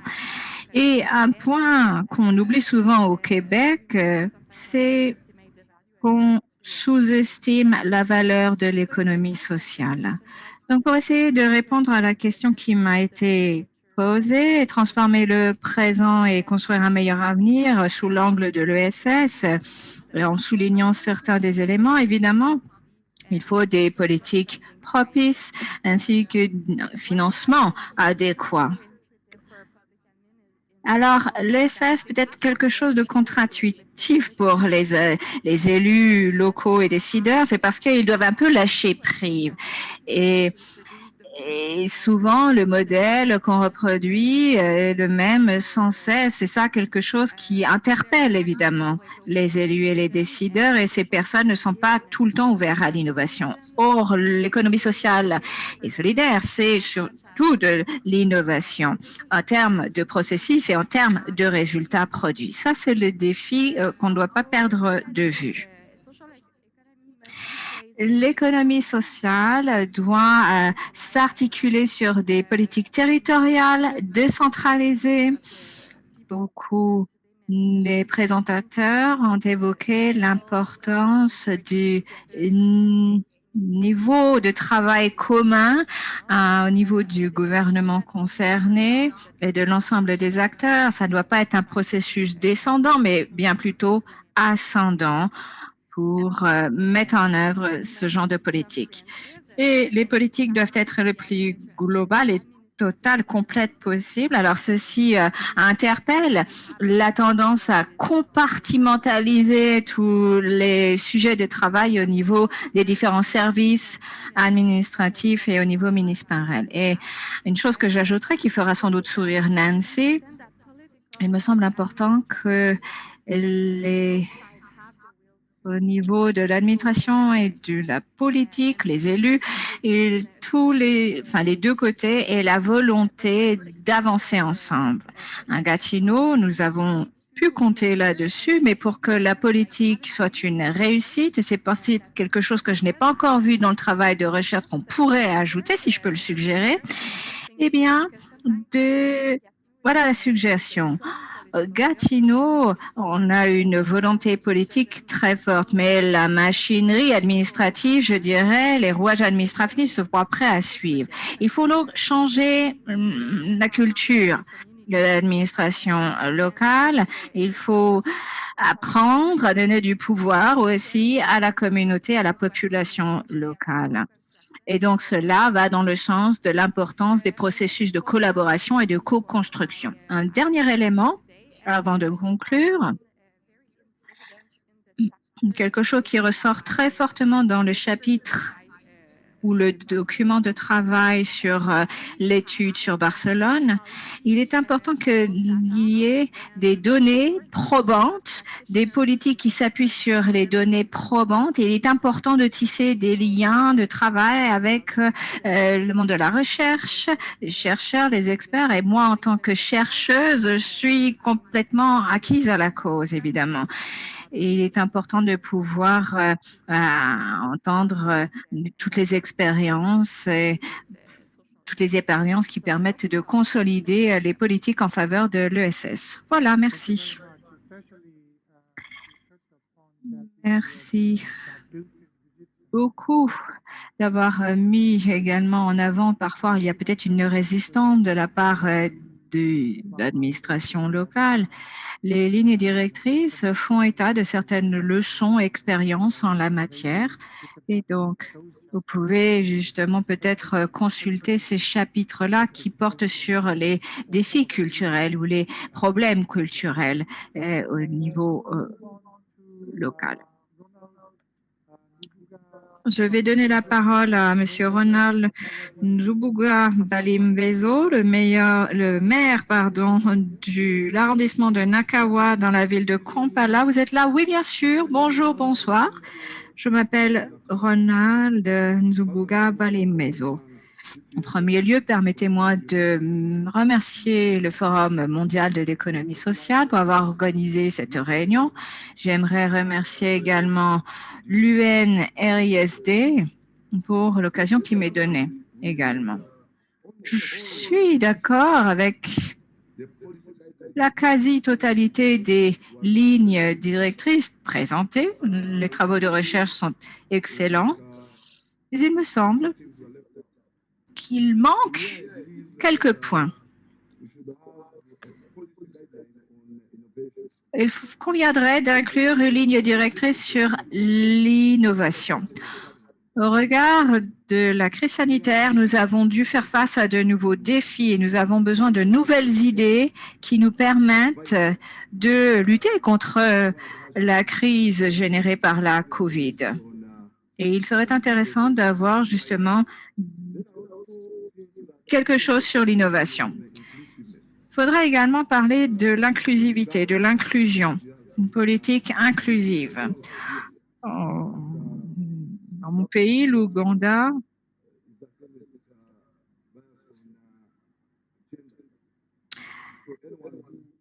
a une politique très claire en matière de genre. Et si quelqu'un ne s'identifie pas au genre officiel, eh bien, cette personne ne reçoit pas de soutien de la part de l'État. Autre chose, il faudrait également avoir des politiques ou des lignes directrices qui parlent de la commande publique, des achats publics et leur gestion. La gestion, souvent les entreprises sociales et solidaires disparaissent, s'effondrent à cause d'une mauvaise gestion. Et il me semble qu'il y avait une ligne directrice sur la gestion et la conduite des entreprises sociales et solidaires, cela serait utile. L'ESS peut être un vecteur, un catalyseur qui permet de relever beaucoup des défis auxquels sont confrontées les administrations locales, notamment l'emploi. Et il faut que ces organisations et les entreprises puissent bénéficier d'un cadre propice. En Ouganda, nous sommes confrontés à des difficultés de nature politique. Certaines des mesures mises en place par le gouvernement ont entraîné des procédures administratives coûteuses pour les entreprises sociales et solidaires. La plupart d'entre elles s'inscrivent dans le secteur informel, sont pilotées par une poignée de personnes et c'est compliqué pour elles parfois de remplir tout ou de se conformer à toutes les exigences administratives.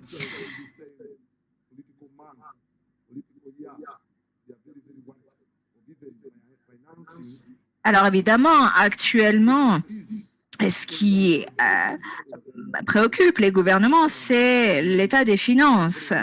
Et il serait intéressant de pouvoir réfléchir à des pistes qui permettraient justement d'interpeller le manque parfois de volonté politique en faveur de l'ESS. Il me semble que les défis les plus importants sont présents dans les pays les moins développés. Ce travail de recherche aurait dû porter sur d'autres études de cas dans les pays les moins avancés, pas seulement Dakar. Si on regarde les PMA, leur PIB pour la majorité est très faible par rapport à celui de Dakar. Et donc, si on veut cibler l'ESS et aider l'ESS pour améliorer la situation et les moyens d'existence des personnes vulnérables, il faudrait peut-être se pencher davantage sur des études de cas portant sur des pays plus vulnérables. Merci beaucoup. Merci Ronald. Nous prenons bonne note de tout ce que vous avez dit, vos remarques et commentaires tout à fait importants. Et en effet, ces commentaires indiquent l'importance qu'il convient donner aux idées novatrices, au processus de passation des marchés publics, la gestion des entreprises sociales et solidaires. En fait, elles sont présentées et en détail dans les lignes directrices, dans les chapitres. Des chapitres y sont consacrés, stratégie de marché, communication, achat public et problèmes liés à la gestion et renforcement des capacités. Vous avez également indiqué qu'il aurait pu être judicieux de donner plus de chance aux pays les plus vulnérables ou moins avancés. Et c'est ce que nous entendons dans la version 2.0 des lignes directrices et des cas d'études qu'elle recensera. Très bien. Il nous reste très peu de temps, mais je pense que nous pouvons entendre quelques questions. Il nous reste à peu près 15 minutes. Si vous avez des questions, levez la main ou écrivez votre question ou commentaire dans le fil de conversation.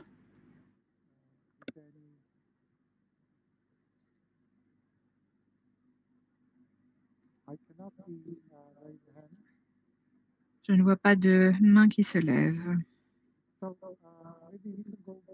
Eh bien, Margie?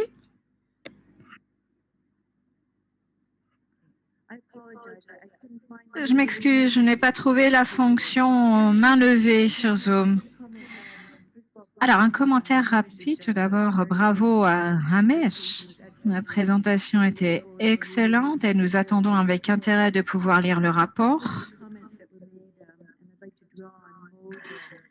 J'aimerais rebondir sur les commentaires de Maud de la ville de Gatineau. Nous l'avons déjà évoqué ce matin et tout à l'heure, mais le paradoxe est que la célébration de ce que représente l'économie sociale et solidaire est une chose, et donc les administrations locales sont tout à fait en faveur de cela, mais au moment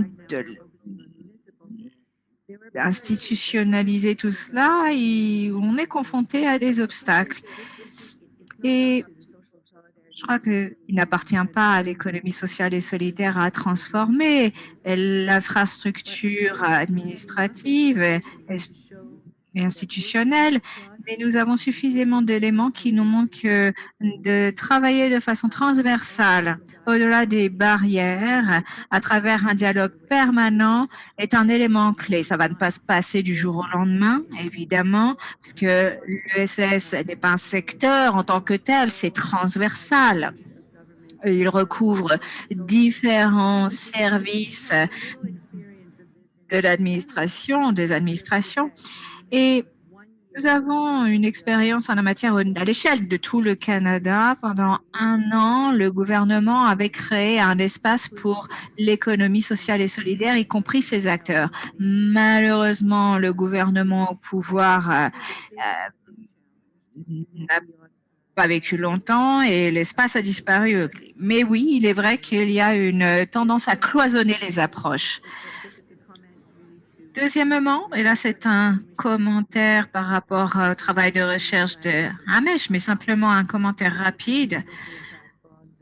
Les obligations à effet social, moi ça ne me plaît pas beaucoup, mais si l'on travaille au niveau municipal, il y a des exemples antérieurs d'obligations à effet social. À l'actuel, il y a des obligations vertes ou communautaires qui les ont remplacées parce que les obligations à effet social ont été un processus très descendant en fait, en tout cas chez nous. Et donc, je veux simplement remettre l'accent sur la transversalité et sur la participation de tous les acteurs. Merci. Nous allons, je pense, entendre plusieurs questions avant de donner la parole aux rapports. Roberto? Roberto, vous avez la parole. Veuillez activer votre micro, s'il vous plaît.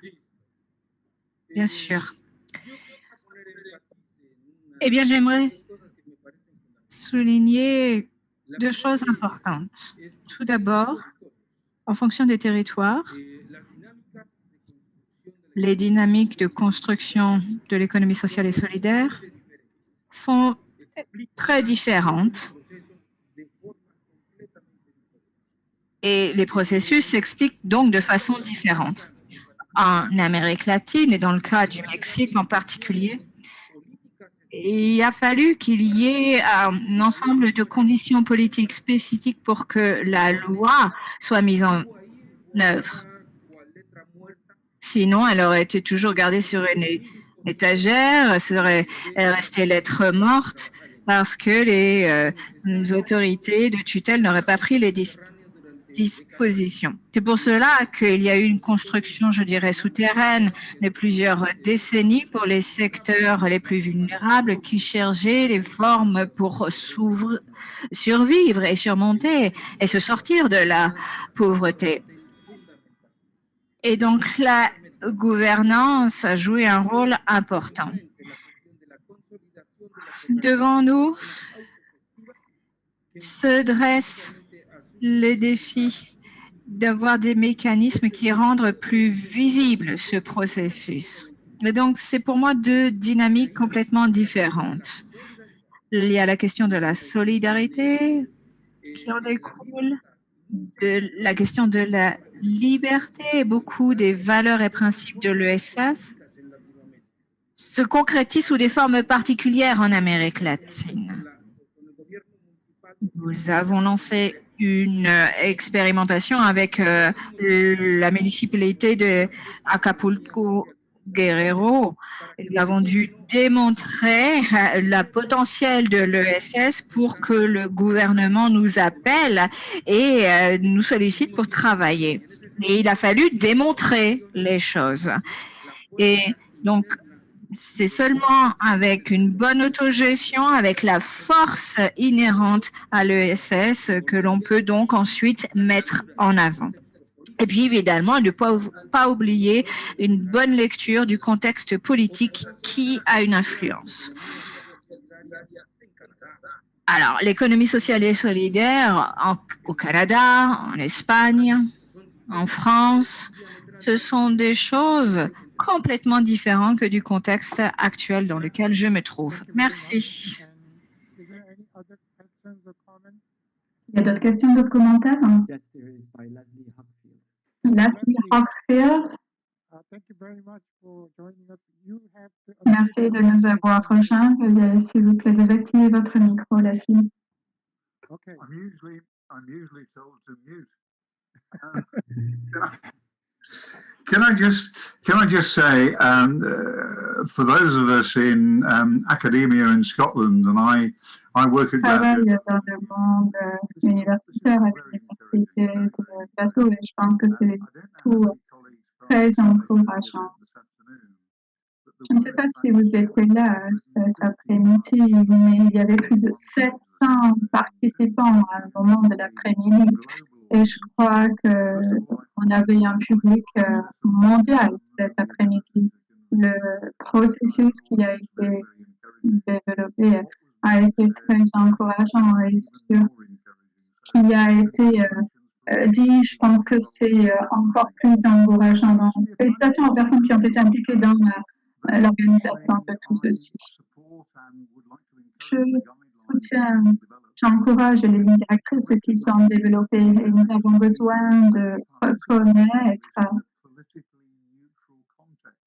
qu'on se trouve dans un contexte politique tout à fait différent. Il y a des forces qu'on n'a pas forcément mentionnées cet après-midi, ce soir, qui passent beaucoup de temps à travailler contre nous. Je parle notamment des obligations à impact social, la question de l'investissement à impact et tout ceci n'est qu'un moyen pour injecter plus de capital privé dans l'économie et c'est une source de grand regret car tout ceci, ou une bonne partie de tout ceci vient de Londres, vient du Conseil britannique, d'entreprises basées au Royaume-Uni et c'est un processus qui revient et ils nous voient comme une opportunité de faire de l'argent. Donc, ils sont toujours de notre côté. Donc, je souhaite la bienvenue à tout ce qui se passe. Mais je pense qu'il faut faire très attention, notamment dans le contexte du Covid, à l'autre revers de la médaille. Je crois que le capitalisme n'est pas en sommeil et il va essayer de profiter de toute opportunité possible. Je crois que la chose la plus encourageante est en lien avec les exemples qui existent à l'échelle locale. On a des exemples au niveau de Liverpool, de Barcelone, on les a entendus, l'exemple de Québec. Et tout ceci est très source d'inspiration. Lorsque l'Écosse deviendra indépendante, je pense que ça va arriver bientôt, eh bien, je pense qu'il y a quelque chose qui se fera en Écosse et qui sera sur le modèle du Québec. Donc, nous allons travailler davantage sur la manière selon laquelle on peut multiplier, soutenir, légiférer, planifier, préparer ces exemples et j'espère qu'il y a des possibilités d'agir au niveau international et il faudra veiller à s'opposer aux multinationales qui ne sont pas de notre côté. explanation about J'aime l'explication de Ramsey concernant les modalités de lutte contre le capitalisme où les puissants, il faut vraiment renforcer nos tranchées d'un côté. Et je crois que ces lignes directrices vont s'inscrire dans cette tendance et c'est la meilleure manière de lutter contre un nouveau type de capitalisme. Il y a d'autres manières, mais je crois que tout d'abord, en première étape, il faut pouvoir renforcer, comme cela a été dit, nos tranchées. Et oui, il faut renforcer nos efforts en matière de politique pour promouvoir le SE au niveau de nos contextes locaux. Je vais revenir à Amish et je vais lui demander de bien vouloir répondre aux questions et aux commentaires formulés. Samuel ou moi pouvons peut-être intervenir après les réponses de Amish. Amish, vous avez la parole. Merci. Tout d'abord, excusez-moi pour cette présentation. Je ne sais pas très bien ce que j'ai fait. L'enregistrement, c'était une sorte de grippe et j'espère que c'est rien de plus sérieux tel que le Covid, par exemple. Quoi qu'il en soit, aujourd'hui, je me sens mieux et je suis plus vif. Je vais commencer par les commentaires formulés par Monsieur le maire de Nakawa, à Kampala.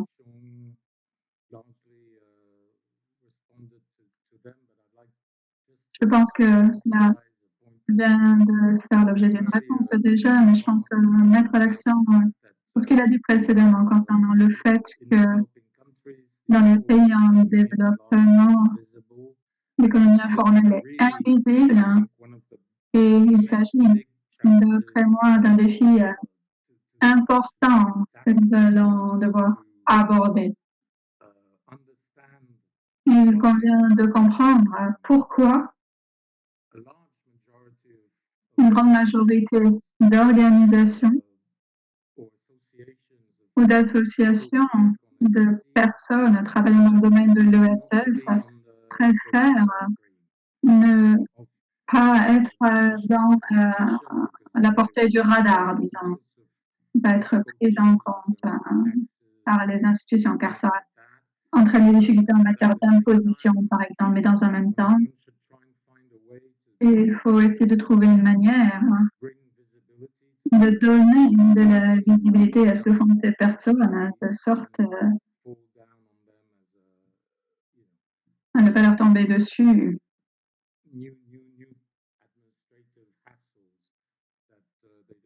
à travers des démarches administratives que je ne souhaite pas engager. Nous avons examiné le cas précis du Brésil et nous avons constaté dans ce pays qu'une large majorité d'acteurs informels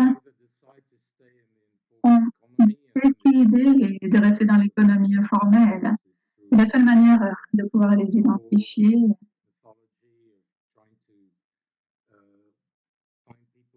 consiste à essayer de trouver des gens qui connaissent des gens afin de pouvoir constituer un grand répertoire de qui sont ces acteurs. Et ceux qui décident, par contre, d'aller en faveur de l'enregistrement choisissent généralement les associations et parfois les entreprises, mais ils rencontrent également des difficultés à ce niveau-là. Donc, il y a beaucoup d'entraves de type administratif qu'il convient de prendre en compte au moment de soutenir et d'identifier également qui sont ces acteurs. Je suis d'accord avec vous. Comme l'a dit Chong Sung, nous avons des ressources limitées, c'est un fait, et il est vrai que la plupart des études de cas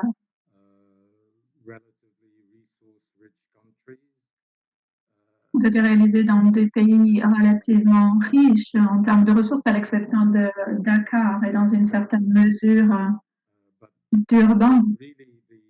Mais La prochaine étape, selon moi, consiste à approfondir cette question, approfondir le travail auprès des pays qui disposent d'un potentiel énorme, mais qui sont sous-dotés en ressources. Et dans ce contexte, la situation épineuse consiste à savoir comment il est possible d'activer le développement, activer l'agenda du développement international au niveau de l'ESS. C'est un point qui a été évoqué dans la présentation de Dakar, mais il faut savoir qu'il y a des choses qui se font, notamment au Sénégal en matière d'ESS, mais le rythme devrait être accéléré. Mais dans un même temps, il faut savoir comment veiller à ce que l'agenda de l'ESS ne devienne pas complètement dépendant de l'aide en faveur du développement international, car on sait très bien que cette aide vise à créer un processus d'autosuffisance. Et si nous revenons au niveau national et infranational, comment les organisations de l'ESS bénéficient-elles d'un soutien externe?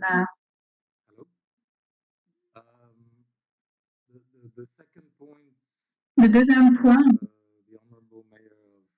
qui a été mentionné par Monsieur le maire de Makawa à Kampala est en lien avec un axe stratégique qui a été abordé dans le chapitre relatif à l'accès au marché public et privé. Et en lien également avec toute une série d'options disponibles pour activer l'option achat public en vue d'étendre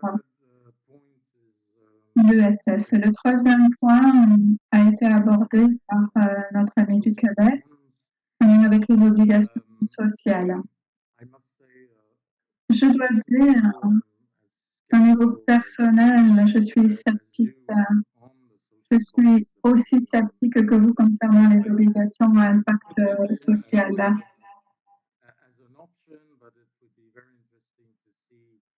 Il convient de voir comment il est possible d'éviter les inconvénients qui vont avec cette option, et ceci est relié à toute la question des investissements à impact social. Si vous lisez le document, nous y soulignons les schémas, les programmes. Et ceci nous montre tous les inconvénients. Ceci dépend bien sûr du contexte et j'attends vos commentaires pour savoir comment veiller à ce que les approches fondées sur les obligations sociales soient durables et ne constituent pas une manipulation. Je serais ravie de vous entendre là-dessus. S'agissant de la question des tendances politiques, donc le local par opposition au national ou au mondial, je suis tout à fait d'accord avec ce qu'a indiqué Il Chung concernant la nécessité d'utiliser l'ESS, notamment dans ce contexte du COVID-19 où nous devons renforcer de manière locale de produire, d'échanger, de consommer. Et cela peut peut-être se faire. Cela est peut-être une bonne chose, car cela forcera peut-être la localisation des circuits économiques. Et pour conclure, j'aimerais explorer les manières selon lesquelles cet agenda de l'ESS ascendant peut traiter les causes nombreuses en faveur d'une nouvelle donne verte au niveau mondial qui implique des changements au niveau de la nature, sociaux, etc. Comment le faire si ce n'est pas impulsé par une perspective ascendante, par l'intermédiaire du développement local de l'ESS. Si on pense à la version 2.0, alors il faudrait voir comment nous pouvons travailler au niveau macroéconomique afin de pouvoir faire le lien entre l'ESS autour de cette nouvelle donne verte. Si nous souhaitons survivre, je vous remercie. Merci. Ces lignes directrices sont un effort collectif. Beaucoup de personnes ont été impliquées pour rendre ceci tout possible. Et il est évident qu'elles ont été rédigées par un groupe d'auteurs. Nous avons notre membre, Samuel Pesala, qui est aussi ici présent. Et j'aimerais entendre Samuel concernant ces questions. Samuel, vous avez la parole. We are definitely in a timely phase now with these guidelines, right? So we do have a situation where many policies. Nous avons donc une situation dans laquelle beaucoup des politiques sont remises en question à cause de la crise actuelle liée à la Covid. Et nous avons très peu d'instructions pratiques sur lesquelles peuvent s'appuyer les décideurs politiques et les administrations locales partout dans le monde. En tous les cas, notre discussion arrive à point nommé. Après 3h30 de discussion et nous avons toujours 89 participants, cela témoigne de l'importance de cette discussion et merci beaucoup de la priorité que vous accordez à cette discussion. Nous attendons avec intérêt la suite des discussions tout le long de la semaine et nous produirons donc une version révisée des lignes directrices en tenant compte de l'ensemble des commentaires reçus. Donc, pour ce qui me concerne, je souhaiterais vous remercier toutes et tous de nous avoir envoyé ces études de cas très importantes et de vos contributions tout aussi importantes. Il me semble que tout cela constitue une bonne base pour continuer notre travail sur l'élaboration de ces lignes directrices pour les politiques publiques. Merci beaucoup. Oui, une session très longue et nous touchons à la fin. C'est la toute première étape pour l'élaboration de ces lignes directrices et donc nous attendons avec intérêt vos retours d'informations, vos commentaires pour les améliorer. Donc merci de nous communiquer tous vos commentaires sur ProDedelText, sachant que nous avons très peu de temps, donc envoyez-les-nous d'ici une semaine. Au nom de l'équipe de l'UNRISID, j'aimerais remercier l'appui reçu de la part du GSEF et son équipe, Laurence Squark, Martine, Arum Kim et toute l'équipe du GSEF. Ils ont été tout à fait prêts à nous aider, nous ont beaucoup assisté et sans leur précieuse assistance, notre tâche aurait été presque impossible.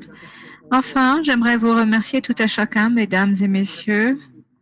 Comme l'a dit Samuel, je n'ai jamais vu un nombre constant de participants du début à la fin. Et j'aimerais vraiment vous remercier chaleureusement d'être resté jusqu'au bout, votre patience, de votre écoute. Et j'attends avec intérêt donc de recevoir vos commentaires, vos questions et nous resterons en contact par bien des voies et j'espère que vous et vos proches sont en bonne santé dans le cadre de la crise actuelle de la COVID. Merci beaucoup et au revoir. Merci. Bonne soirée.